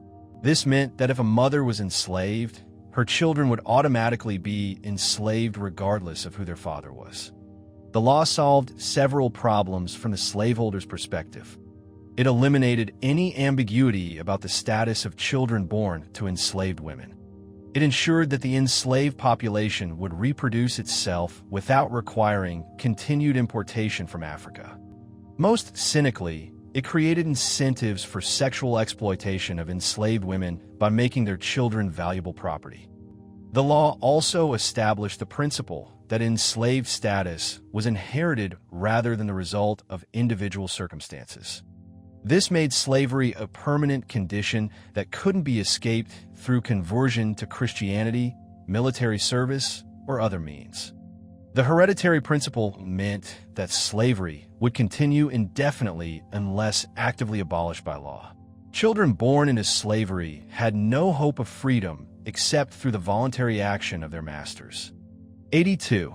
The rebellion that shook the South. The Stono Rebellion of 1739 was led by about 100 enslaved people marching toward Spanish Florida, demonstrating the sophistication of enslaved resistance and revealing the constant fear that haunted slaveholding communities.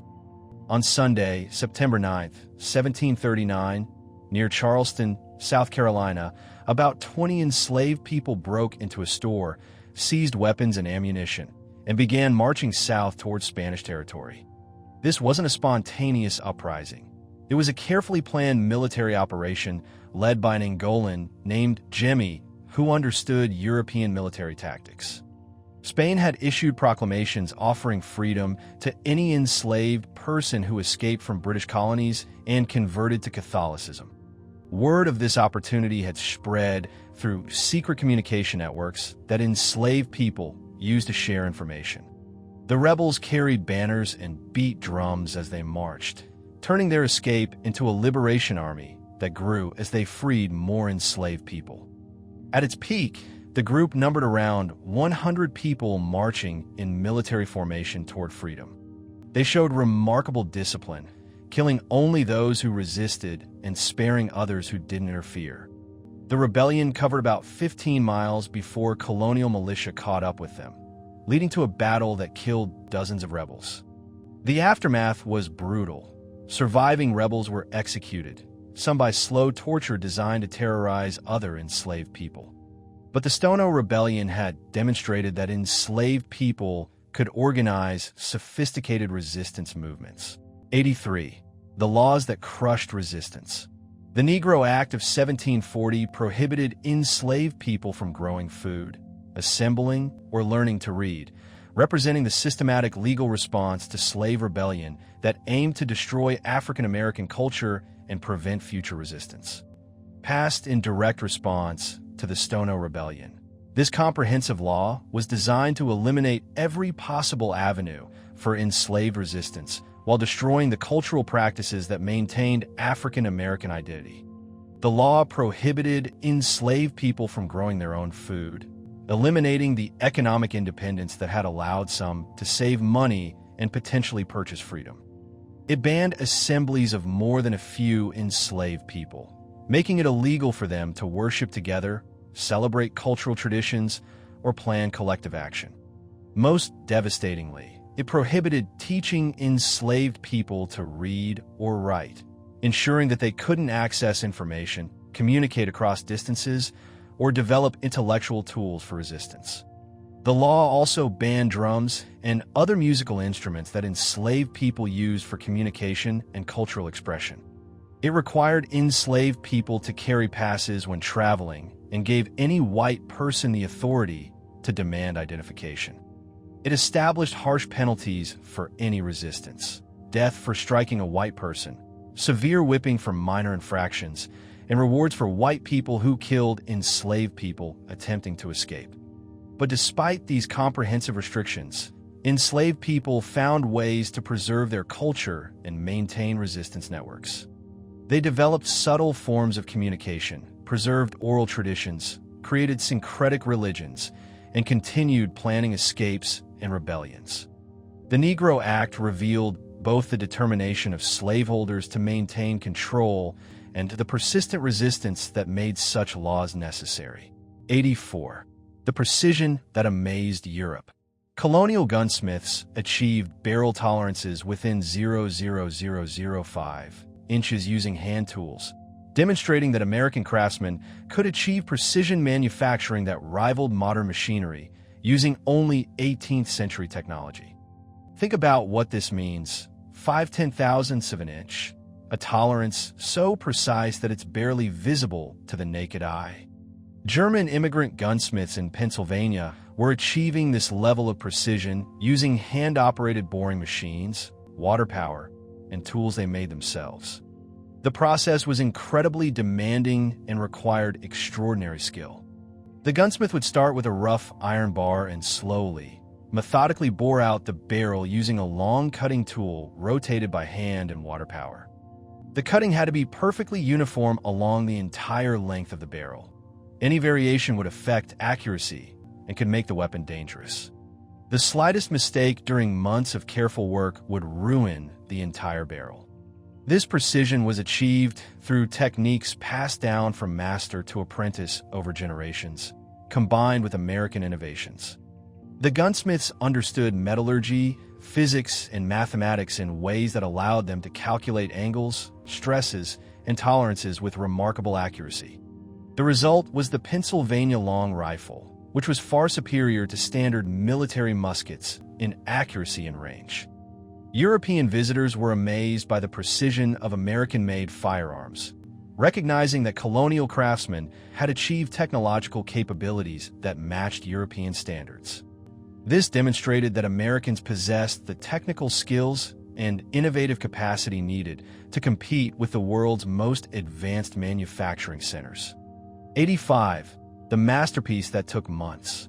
A complete Pennsylvania long rifle took approximately 300 hours to manufacture, representing nearly 2 months of full-time work and demonstrating the incredible craftsmanship that went into colonial firearms. Picture a master gunsmith working 8 hours a day, 6 days a week, for 2 months straight to create a single rifle. This wasn't assembly line production. It was individual artisanship where every component was handmade and fitted to exact specifications.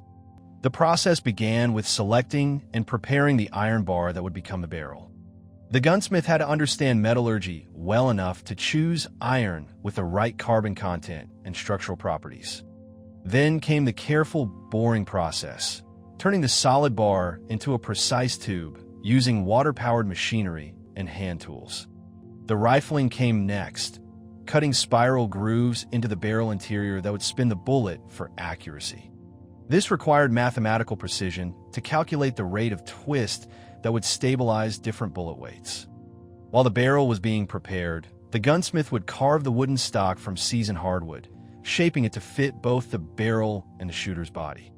The lock mechanism, the firing system, required precision metalworking to create springs, screws, and moving parts that would function reliably for decades. Every piece of hardware, from the trigger guard to the patch box, was handmade and individually fitted. At today's labor rates, accounting for the skill level required, a single Pennsylvania long rifle would cost about $22,000, making it one of the most expensive manufactured products in colonial America. 86. The weapon that cost a fortune. Pennsylvania long rifles cost the equivalent of $22,000 in today's money, revealing how valuable precision craftsmanship was in colonial America and explaining why firearms were often mentioned in wills. This enormous cost reflected the 300 hours of skilled labor required to create each rifle, plus the expensive materials and specialized tools needed for precision manufacturing. But on the American frontier, where your life might depend on making one shot count, this investment was worthwhile. The Pennsylvania long rifle was incredibly accurate. A skilled marksman could hit a target the size of a man's head at 200 yards, revolutionary precision for the 18th century. This accuracy came from the precise rifling that spun the bullet, giving it stability that smoothbore muskets couldn't match. The rifles were also built to last for generations with proper care and maintenance. Colonial gunsmiths understood that frontier families couldn't afford to replace expensive firearms frequently, so they built weapons that would function reliably for decades. The high cost meant that owning a Pennsylvania long rifle was a mark of prosperity and status in colonial society. Families would often own just one high-quality rifle that served for hunting, protection, and militia service. When the owner died, the rifle would be carefully passed to the next generation, often specifically mentioned in wills alongside other valuable property. During the Revolution, these expensive civilian rifles gave American marksmen significant advantages over British troops armed with standard military muskets. The precision and range of Pennsylvania long rifles allowed American fighters to engage British forces from distances where return fire was ineffective. 87. The water wheels that powered America. Colonial water-powered mills used wheels 6 to 30 feet in diameter, representing sophisticated engineering that harnessed natural energy to drive the manufacturing that made colonial prosperity possible. These weren't simple paddle wheels. They were complex mechanical systems that required advanced understanding of physics, engineering, and hydraulics. The largest water wheels were massive structures that stood 3 stories tall and weighed several tons. They had to be precisely balanced and carefully constructed to handle the enormous forces generated by flowing water. The engineering challenges were substantial, calculating water flow rates, designing gear ratios, and creating power transmission systems that could convert the wheel's rotation into useful mechanical work. Colonial millwrights developed sophisticated gear systems using wooden cogs and iron components that could step up or step down rotational speed, depending on the task. A single water wheel might power multiple operations simultaneously, grinding grain, sawing lumber, and operating trip hammers for metalworking. The mills required careful site selection where water flow was reliable year-round, but could be controlled through dams and races. Millwrights had to understand seasonal variations in water levels and design systems that could operate efficiently under different conditions. The technology was so advanced that many colonial mills operated for decades with minimal maintenance, demonstrating the quality of their engineering. These water-powered mills made possible the agricultural processing, lumber production, and manufacturing that supported colonial economic development. Without this power source, colonial communities would have remained dependent on human and animal labor for all manufacturing operations. 88. The mill that fed a nation. George Washington's merchant grist mill could produce 5,000 to 8,000 pounds of flour daily, demonstrating the industrial scale that colonial manufacturing had achieved and revealing Washington's business acumen beyond his military fame. This production capacity was enormous for the 18th century, enough flour to feed hundreds of families daily or supply ships for long ocean voyages. Washington's mill wasn't just grinding grain for local consumption. It was producing flour for export markets throughout the Atlantic world. The mill used multiple sets of massive grinding stones, each weighing several tons and precisely shaped to produce flour of different grades. The operation required sophisticated logistics, coordinating grain deliveries from multiple farms, managing inventory, scheduling grinding operations, and arranging transportation for finished products. Washington employed skilled millers who understood the complex process of converting grain into flour while maintaining quality control standards for export markets. The mill also included innovative features like Oliver Evans' automated flour processing system, which used elevators, conveyors, and hoppers to move grain and flour through different stages with minimal manual labor. This automation reduced labor costs while improving product consistency, early examples of manufacturing innovations that would later drive American industrial development. The mill's success made Washington one of the wealthiest men in America, with profits from flour sales helping to finance his political career and Mount Vernon's operations. But the mill also depended on enslaved labor, creating another example of how American prosperity was built on forced labor. Washington's mill demonstrated that colonial Americans could operate industrial-scale manufacturing that competed successfully in global markets. 89. The blacksmiths who armed a nation. Colonial blacksmiths could produce 18 axes and 3 tomahawks daily, demonstrating the manufacturing productivity that made American communities self-sufficient in essential tools and weapons. This daily production rate represented remarkable efficiency in an era when every item was made by hand using simple tools. A skilled blacksmith working from dawn to dusk could forge enough axes to supply a small community, making these essential tools available to frontier families who depended on them for survival. The process required multiple specialized skills, selecting and preparing iron, maintaining forge temperatures, shaping metal through hammering, creating cutting edges through heat treatment, and fitting wooden handles with precision. Blacksmiths had to understand metallurgy well enough to produce tools that would hold sharp edges, resist breaking under stress, and last for years of hard use. They also served as community problem solvers, repairing broken tools, creating custom items for specific needs, and adapting European designs to American conditions. The production of tomahawks alongside axes reveals how colonial blacksmiths adapted to frontier needs. Tomahawks weren't just weapons. They were multi-purpose tools that could serve as axes, hammers, and defensive weapons in situations where versatility was crucial. The ability to produce these items locally meant that American communities weren't dependent on expensive imports from Europe for essential tools. During the Revolution, colonial blacksmiths quickly converted their skills to military production, forging weapons, ammunition, and hardware for the Continental Army.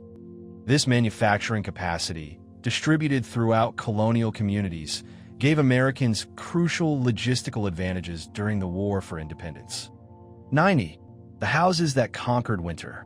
Salt box houses were designed with steep roofs to shed snow efficiently, representing architectural engineering that solved the challenges of building in harsh climates using only local materials and traditional construction techniques. The salt box design wasn't just aesthetic, it was sophisticated environmental engineering that had to work perfectly or families would die during New England winters. The steep, asymmetrical roof was precisely calculated to prevent dangerous snow accumulation that could collapse the structure while maximizing interior space and minimizing expensive materials. The distinctive shape, a steep front roof connected to a longer, less steep rear roof, created maximum storage space in the lean-to section while maintaining structural integrity. The design also promoted efficient snow removal. The steep angles caused snow to slide off naturally rather than accumulating in dangerous loads. Colonial builders understood that roofs had to support not just the weight of snow, but the additional stress created by wind and temperature changes. The central chimney system was equally sophisticated, serving multiple fireplaces throughout the house while providing the structural backbone for the entire building. Some chimneys were so massive that children could stand inside them, and their thermal mass stored heat during the day and released it slowly at night. The construction techniques used hand-hewn timber framing with complex joinery that created structures flexible enough to expand and contract with temperature changes.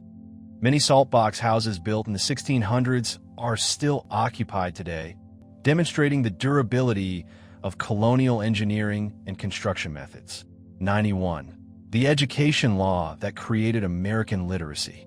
Massachusetts required towns with 50-plus families to establish elementary schools, creating America's first public education system and demonstrating the Puritan commitment to universal literacy that would give New England crucial advantages. This requirement, established by the 1647 Old Deluder Satan Act, was revolutionary in its scope and ambition. No society in human history had ever attempted to make education available to all children regardless of their family's wealth or social status. The law wasn't just aspirational. It included specific penalties for towns that failed to comply and mechanisms for enforcement. Towns with 50 families had to establish elementary schools that taught reading, writing, and basic arithmetic. Towns with 100 families also had to provide grammar schools that prepared students for university education. The system was funded through local taxes, making it the first publicly supported education system in the world. The results were extraordinary. By the 18th century, New England had achieved 70% male literacy rates and 45% female literacy rates.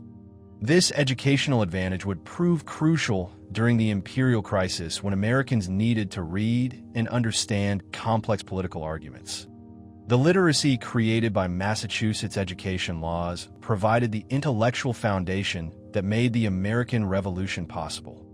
When pamphlets like Thomas Paine's Common Sense appeared, hundreds of thousands of Americans could read and engage with sophisticated philosophical arguments. The Massachusetts education system became the model for public education throughout America. 92. The breadbasket that fed the world. The Middle Colonies were known as the breadbasket colonies because their fertile soil and favorable climate made them the agricultural powerhouse that fed not just colonial America, but much of the Atlantic world. Pennsylvania, New York, New Jersey, and Delaware possessed perfect conditions for grain production.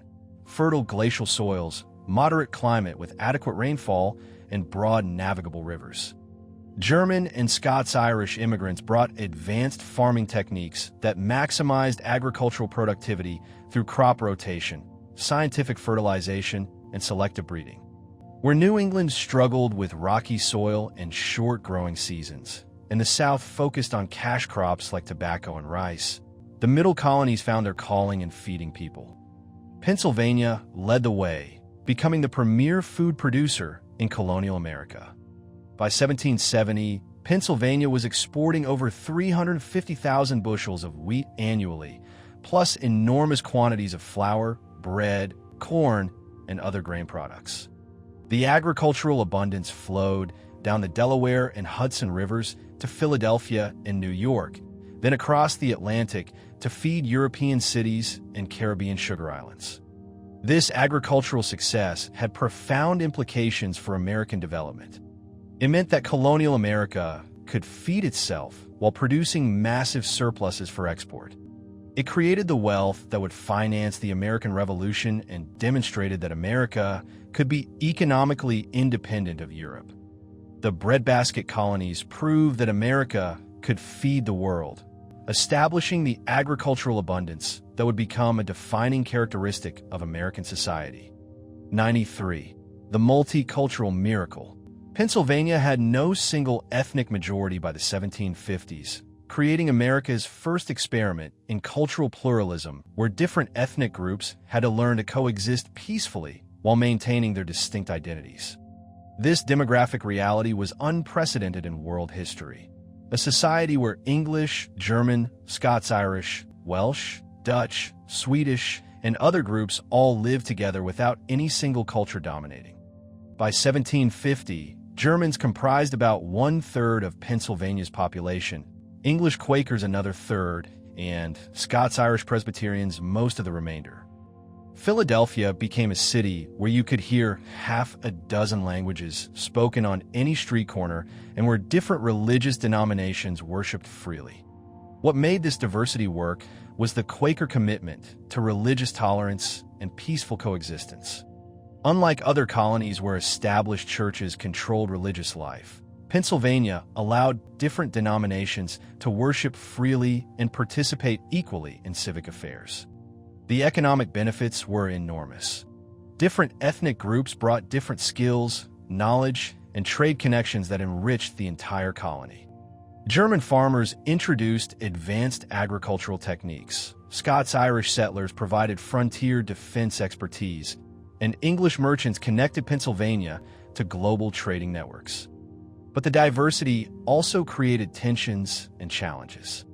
Different groups maintained their own languages, customs, and institutions, sometimes leading to conflicts over political representation and cultural values. Despite these challenges, Pennsylvania proved that diverse peoples could live together peacefully and prosperously, creating the multicultural model that would eventually characterize American society. 94. The democracy that trained revolutionaries. New England town meetings were the oldest form of direct democracy, providing training in self-government that would prove crucial when Americans needed to coordinate resistance to British authority and create new democratic institutions. Town meetings were genuinely democratic institutions where ordinary citizens gathered regularly to debate issues, make collective decisions, and practice the skills of self-government. Unlike European systems where lords or royal officials made decisions, New England towns governed themselves through assemblies of male property owners. The scope of town meeting authority was remarkable. Citizens didn't just elect officials. They approved budgets, decided where roads would be built, determined tax rates, and voted on moral regulations.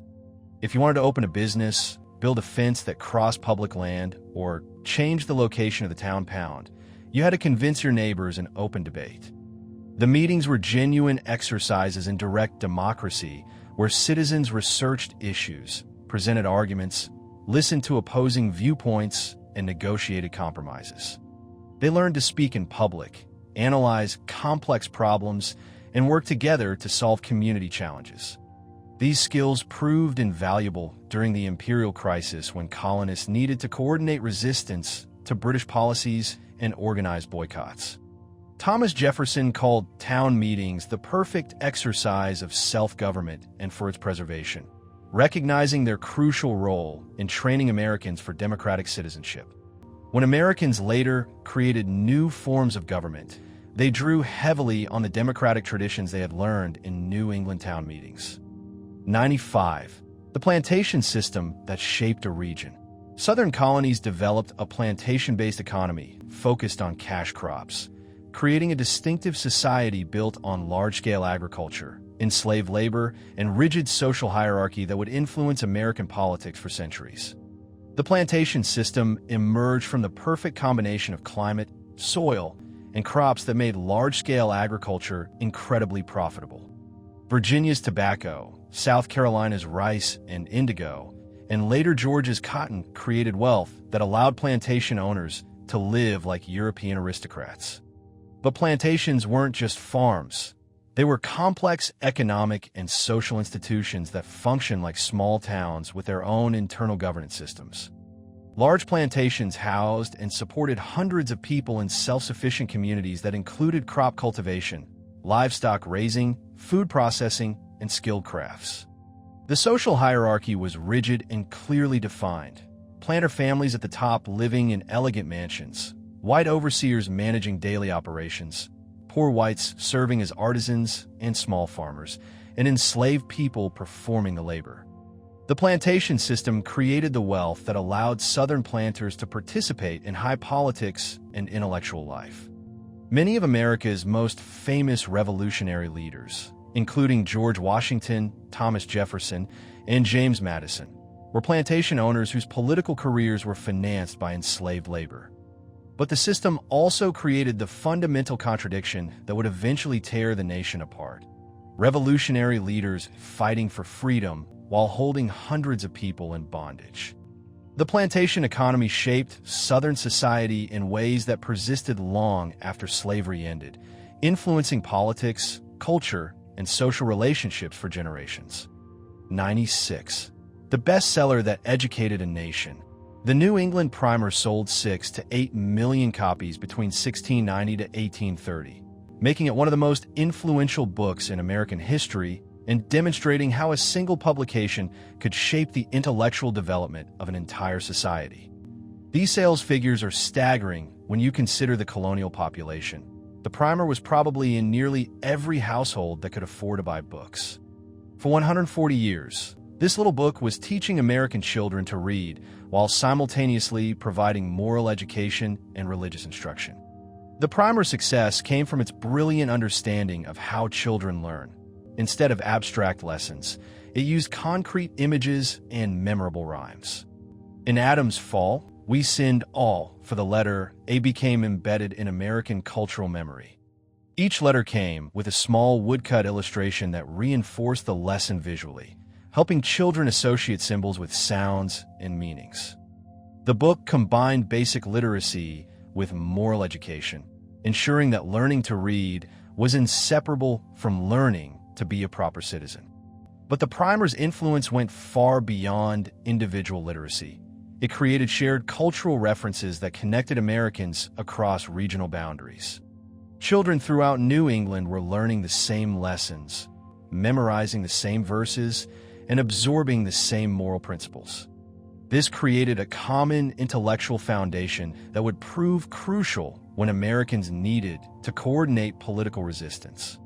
The New England Primer had essentially created the educated citizenry that democracy requires while providing the cultural unity that made American nationalism possible. 97. The theocracy that accidentally created democracy.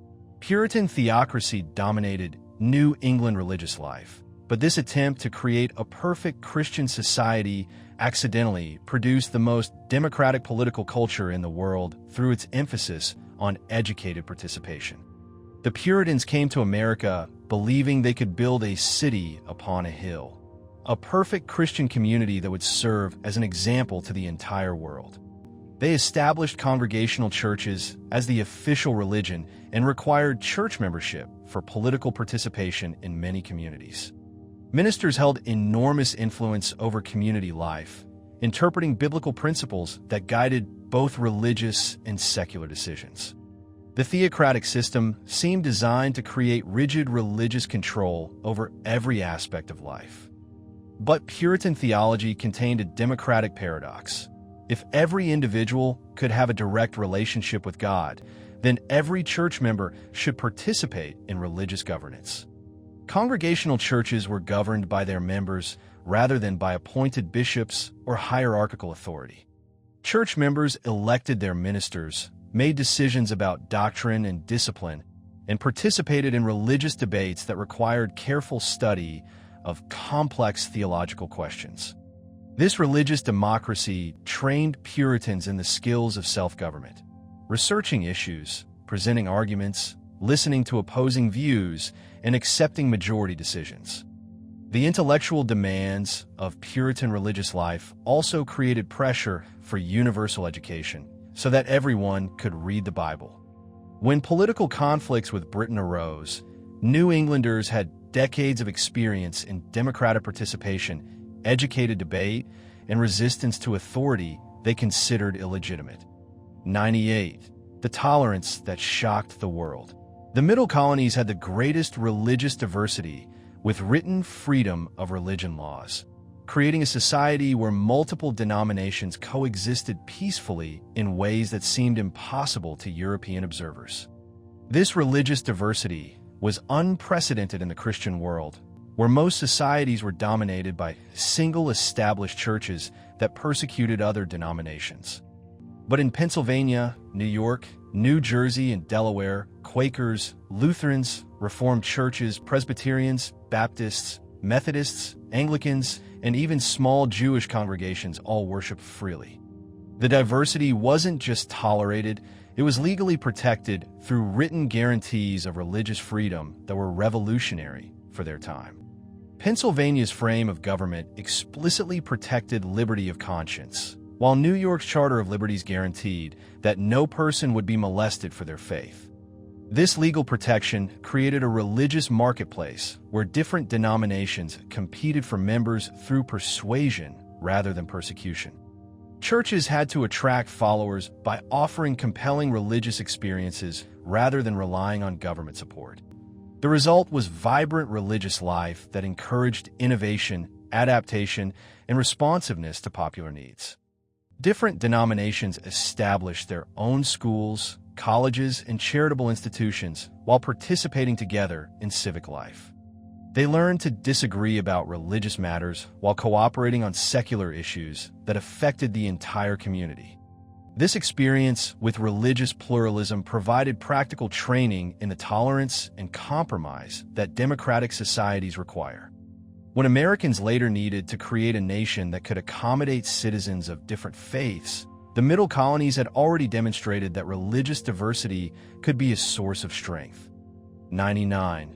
The establishment that controlled the South. Anglican establishment controlled Southern colonial religious institutions, creating a very different religious culture from New England's Puritanism or the Middle Colonies' diversity, and demonstrating how religious systems reflected regional social hierarchies. The Church of England was the official religion throughout most of the South, supported by taxes and granted exclusive privileges that made it the dominant religious force. Unlike New England's democratically governed congregational churches, Anglican parishes were controlled by appointed ministers and wealthy vestrymen who managed church affairs according to hierarchical principles. The Anglican system reflected and reinforced the South's plantation society. Wealthy planters controlled church governance, just as they controlled political and economic life. Church services emphasized order, hierarchy, and deference to authority rather than the democratic participation that characterized New England religious life.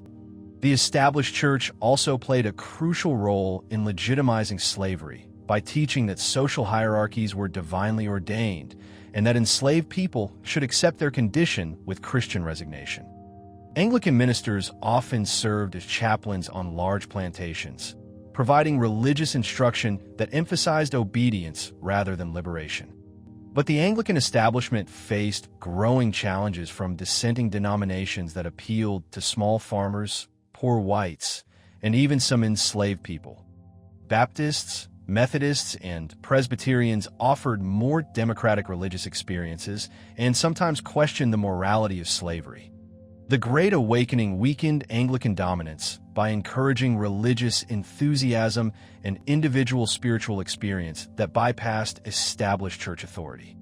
By the Revolution, the Anglican establishment was losing influence as Americans increasingly rejected hierarchical institutions in favor of more democratic alternatives.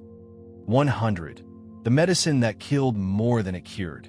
Colonial physicians practiced heroic medicine, using bloodletting, purging, and mercury, creating medical treatments that were often more dangerous than the diseases they were supposed to cure and revealing how little was actually understood about human health. The foundation of colonial medicine was the ancient Greek theory that illness resulted from imbalances of four bodily fluids: blood, phlegm, yellow bile, and black bile. Treatments focused on aggressive efforts to restore balance through bloodletting, purging, sweating, and blistering. The more severe the illness, the more aggressive the treatment. Bloodletting was the most common treatment, used for everything from fevers to broken bones. Physicians would drain large quantities of blood from patients using lancets or leeches, often weakening them so severely that they died from the treatment. Mercury was considered a miracle cure and was prescribed for syphilis, depression, and dozens of other conditions. Patients were given mercury until they began salivating uncontrollably, a sign of mercury poisoning that physicians interpreted as evidence the treatment was working. Many patients died from mercury toxicity, while doctors congratulated themselves on their scientific approach. The irony is devastating. Native Americans had far more effective herbal remedies based on thousands of years of experimentation. But colonial physicians often dismissed indigenous medicine as savage superstition, while practicing treatments that were both ineffective and dangerous. Heroic medicine revealed how European arrogance could blind people to effective alternatives. 101. The physician shortage that defined colonial medicine.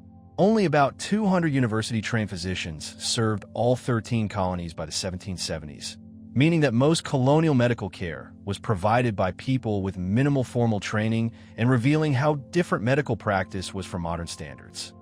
Think about this ratio. 200 trained physicians for a population of 25 million people means there was roughly one university-educated doctor for every 12,500 colonists.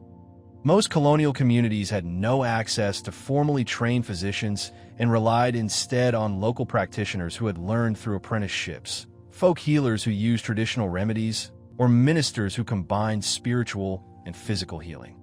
The scarcity of trained physicians meant that most medical knowledge was preserved and transmitted through networks of women who serve as healers, midwives, and caretakers. Many of the physicians practicing in colonial America were essentially medieval barbers who had learned to set bones, extract teeth, and perform basic surgery without understanding anatomy. This created a medical marketplace where patients had to choose between expensive university-trained physicians who might practice dangerous, heroic medicine and local healers who might have more practical experience. The physician shortage also meant that colonial medicine was highly localized, with different communities developing their own medical traditions. When university-trained physicians did practice in colonial communities, they often found themselves competing with folk healers, midwives, and other practitioners who had earned local trust. The shortage of formal medical training created opportunities for alternative healing traditions to flourish alongside European medical theory. 102. The presidential death that exposed medical incompetence. George Washington died after physicians drained 9 pints of blood in 24 hours, providing a perfect example of how heroic medicine could kill patients while revealing the tragic irony of America's greatest hero dying from medical incompetence. On December 14, 1799, Washington developed a severe throat infection, probably what we would now recognize as acute bacterial epiglottitis. Instead of allowing his body to fight the infection naturally, his physicians decided the best treatment was aggressive bloodletting to reduce the supposed inflammation. 3 prominent physicians attended Washington, and they followed the most advanced medical theory of their time. They drained blood repeatedly throughout the day, removing about 9 pints from a man whose body contained roughly 10 pints total. To put this in perspective, they essentially drained nearly all the blood from the most important person in America while trying to cure a throat infection. The bloodletting left Washington so weak that he could barely speak or swallow, accelerating his death rather than preventing it. Modern medical analysis suggests that Washington might have recovered from his throat infection if physicians had simply provided supportive care. Instead, the most advanced medical practice of the time killed him through treatment that was based on theoretical principles rather than empirical evidence. Washington's death exposed the fundamental problems with colonial medicine. Physicians who were supremely confident in theories that were completely wrong. The tragedy demonstrates how scientific-sounding medical theories could justify practices that were both ineffective and deadly. 103. The indigenous medicine that actually worked. Native Americans taught colonists about ipecac and jalap for medical purging, demonstrating how indigenous peoples possess sophisticated medical knowledge that was often more effective than European treatments and revealing important cultural exchange. Native Americans had developed sophisticated pharmacology over thousands of years, creating medical systems based on careful observation and empirical testing rather than abstract theories.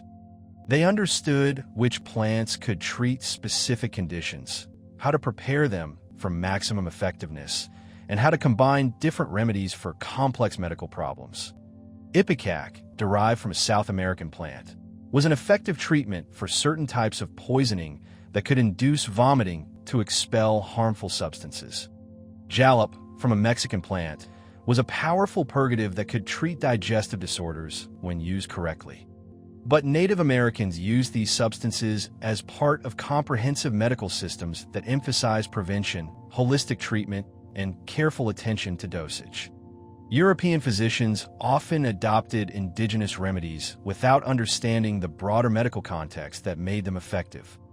They would use ipecac and jalap as part of their heroic medicine approach, often in dangerous quantities or inappropriate situations. Native Americans also taught colonists about willow bark for pain relief, which contains the same active ingredient as aspirin, digitalis for heart conditions, and dozens of other plant-based treatments. The irony is that indigenous peoples had already developed many of the treatments that European medicine would discover centuries later. But cultural prejudice prevented most colonial physicians from learning systematically from Native American medical knowledge. 104. The food preservation that conquered winter. Colonial families preserved meat by salting, smoking, and potting, developing sophisticated food preservation techniques that could maintain protein supplies through months when fresh meat was unavailable and revealing advanced food science. Food preservation wasn't just cooking, it was life or death science that required understanding of chemistry, bacteria, and storage techniques. Salting was the most common preservation method, where families would pack meat in large quantities of salt that drew out moisture and created an environment where harmful bacteria couldn't grow. They would salt down entire barrels of pork and beef in late fall, when cold weather made slaughter possible, but before winter made food procurement difficult. Smoking involved building special structures where meat could be exposed to smoke from specific types of wood that added flavor, while creating chemical compounds that prevented spoilage. Different woods produced different flavors and preservation qualities. Hickory, oak, and fruit woods were preferred for their smoking characteristics. Potting involved cooking meat thoroughly, then packing it tightly in containers and covering it with fat that created an airtight seal, preventing bacterial contamination. This technique could preserve meat for months when done correctly and provided ready-to-eat protein that didn't require cooking. The preservation process required careful timing coordinated with weather patterns, livestock cycles, and storage capabilities. Families had to slaughter animals when temperatures were cold enough to prevent immediate spoilage, but warm enough for outdoor work. Success in food preservation required knowledge, skill, and careful planning that was passed down through generations. 105. The clothing laws that enforce class boundaries. Clothing served as clear indicators of social class with sumptuary laws, demonstrating how colonial society used legal mechanisms to maintain social hierarchies and revealing the importance of visual status symbols. Sumptuary laws were legal codes that regulated what different social classes could wear, ensuring that clothing immediately revealed a person's place in the social hierarchy. These laws prohibited lower classes from wearing expensive fabrics, certain colors, or elaborate decorations that were reserved for wealthy elites. In Massachusetts, for example, people worth less than 200 pounds were forbidden from wearing gold or silver lace, silk scarves, or other luxury items. Violators could be fined or forced to remove prohibited clothing in public, a humiliating punishment that reinforced social boundaries. The laws existed because clothing was incredibly expensive and time-consuming to produce, making it a reliable indicator of wealth and status.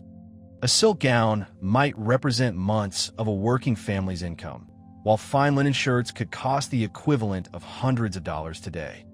But the laws also revealed anxiety among colonial elites about social mobility and changing economic relationships.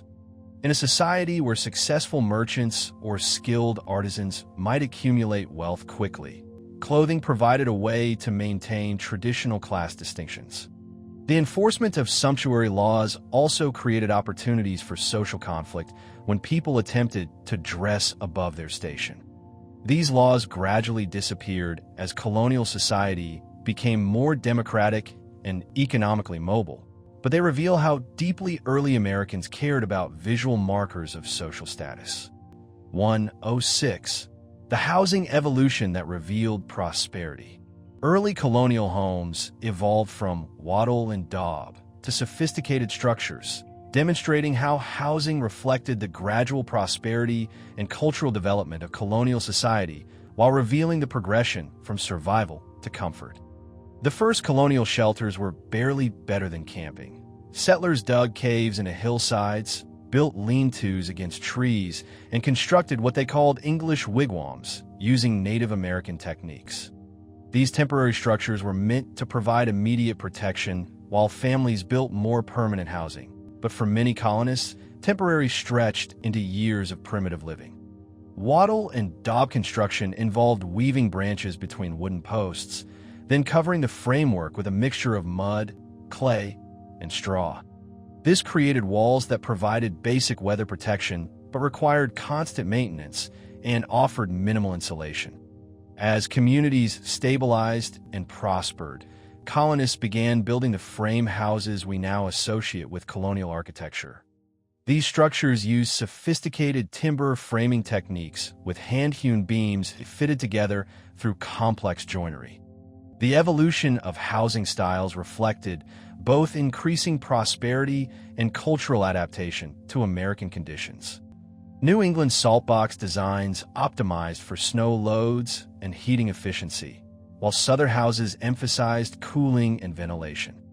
By the 18th century, wealthy colonists were building elegant mansions that rivaled European aristocratic homes, demonstrating how far colonial society had progressed.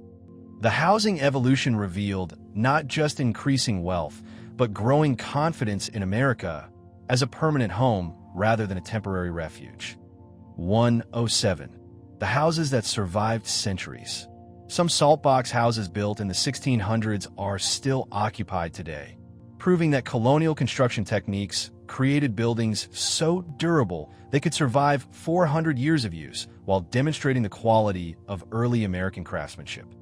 This longevity is remarkable when you consider that these houses were built using only hand tools, local materials, and traditional techniques passed down through generations. The durability came from understanding materials and construction methods that created structures capable of adapting to changing conditions while maintaining their integrity.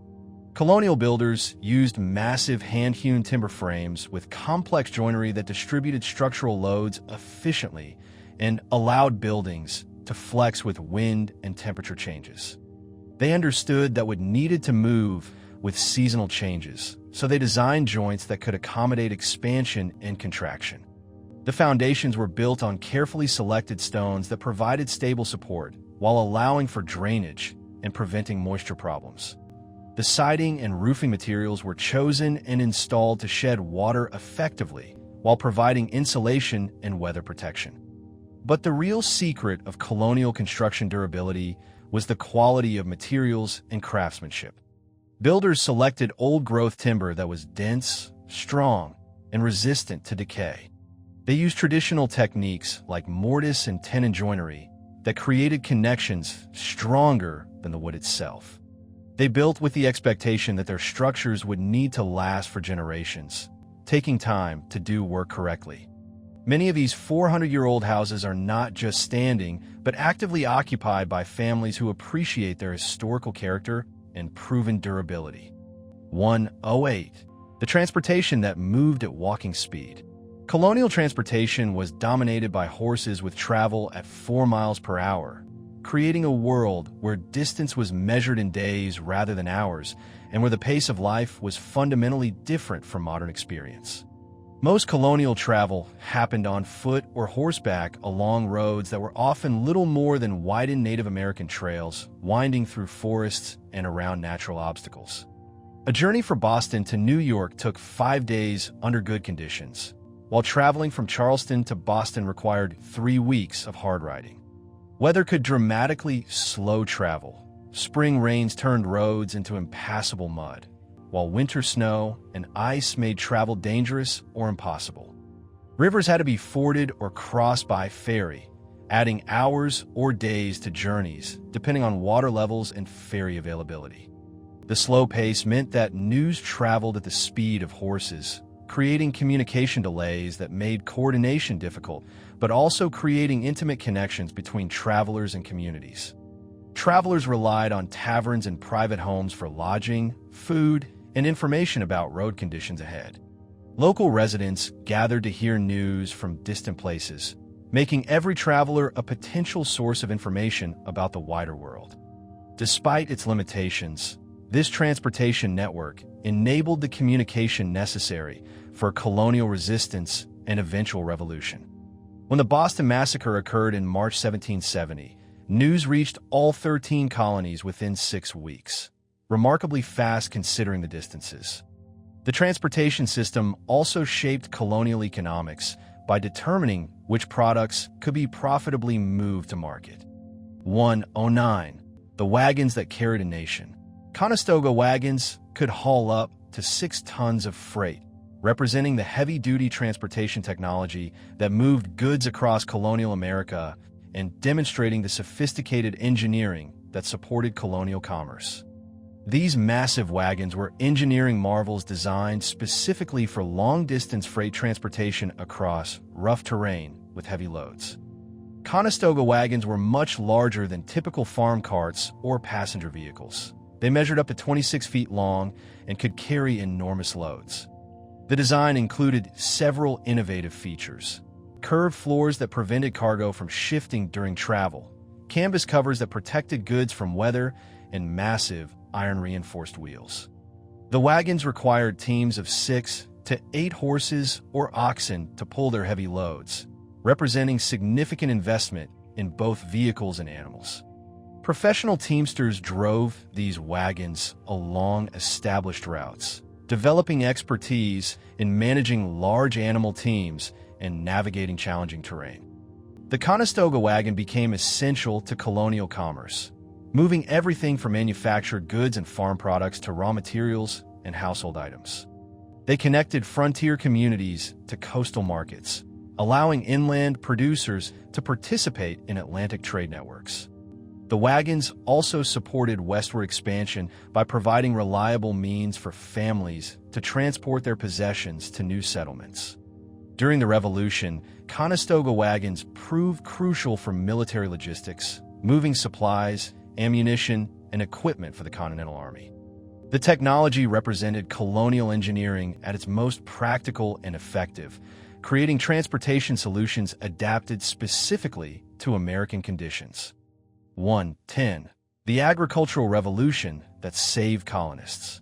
The 3 sisters, corn, beans, squash, were taught by Native Americans, representing one of the most important technological transfers in human history and demonstrating how indigenous agricultural knowledge made European colonization possible. This wasn't just sharing information about edible plants. It was transferring sophisticated agricultural science that had been developed over thousands of years. The Three Sisters planting system was agricultural genius that European farmers couldn't initially understand. Corn provided a natural trellis for beans to climb, maximizing the use of vertical space and sunlight. Beans fixed nitrogen in the soil through their root bacteria, providing natural fertilizer that fed both the corn and squash. Squash leaves shaded the ground, retaining moisture and preventing weeds, while their spiky vines deterred animal pests. The system maximized yields while maintaining soil fertility without artificial fertilizers, sustainable agriculture that could be practiced indefinitely. But Native Americans had also developed dozens of corn varieties adapted to different climates and growing seasons, from quick-maturing flint corn for northern regions to large kernel dent corn for longer seasons. They understood crop rotation, companion planting, soil conservation, and seed selection techniques that European colonists slowly adopted. Without this indigenous agricultural knowledge, European settlements would have failed completely. Colonists didn't understand how to grow food in American climates. The agricultural technology transfer enabled European colonization while demonstrating the sophisticated scientific knowledge that Native American societies had developed through centuries of observation. 111. The diversity that defined America. By 1776, colonial America was the most ethnically diverse society in the world, creating a unique multicultural foundation that would become one of America's defining characteristics and greatest strengths in competing with more homogeneous societies. This diversity was unprecedented in human history. No other society had successfully integrated such a wide range of ethnic, religious, and cultural groups while maintaining social cohesion. The population included people of English, German, Scots-Irish, Dutch, French, Swedish, Welsh, and African origins, plus smaller groups of Jews, Spanish, and others. Each group brought distinct languages, religious traditions, cultural practices, and specialized knowledge that enriched the entire society. Germans contributed advanced farming techniques and skilled craftsmanship. Scots-Irish provided frontier experience and military skills. Africans brought agricultural expertise, particularly in rice cultivation and tropical crops. Jews contributed commercial networks and financial expertise. Each group also maintained its own institutions, churches, schools, cultural organizations, while participating in the broader colonial society. This created a complex social fabric where different communities could preserve their identities while contributing to shared American development. The diversity was held together by common experiences, the challenge of building new lives in America, the opportunity for economic advancement, and eventually the shared struggle for independence. By 1776, this multicultural society had proven that people from radically different backgrounds could work together successfully when they shared common goals. The ethnic diversity that characterized colonial America would continue attracting immigrants for centuries, making America a destination for people seeking opportunities unavailable in more homogeneous societies. Conclusion. And there you have it, 111 incredible facts that reveal the true story of colonial America, from desperate Jamestown settlers to the diverse, innovative society that created the United States. What strikes me most is how often the most important developments happen by accident, emerge from crisis, or resulted from the collision of different cultures and ideas. Colonial America created both the democratic traditions and economic systems that would inspire the world, and the contradictions of slavery and displacement that would haunt the nation for centuries. Understanding this complexity helps us understand both America's greatest achievements and its ongoing struggles to fulfill the ideals that colonial Americans proclaimed but didn't always practice. From the 500-hour shirts that revealed incredible daily labor to precision gunsmiths who rivaled modern manufacturing, from women who voted in New Jersey to enslave people who built colonial wealth. These facts show us a society far more complex and contradictory than most people realize. The colonial experience created the America we know today, with all its promises and problems. Thanks for joining me on this epic journey through the real story of how America began.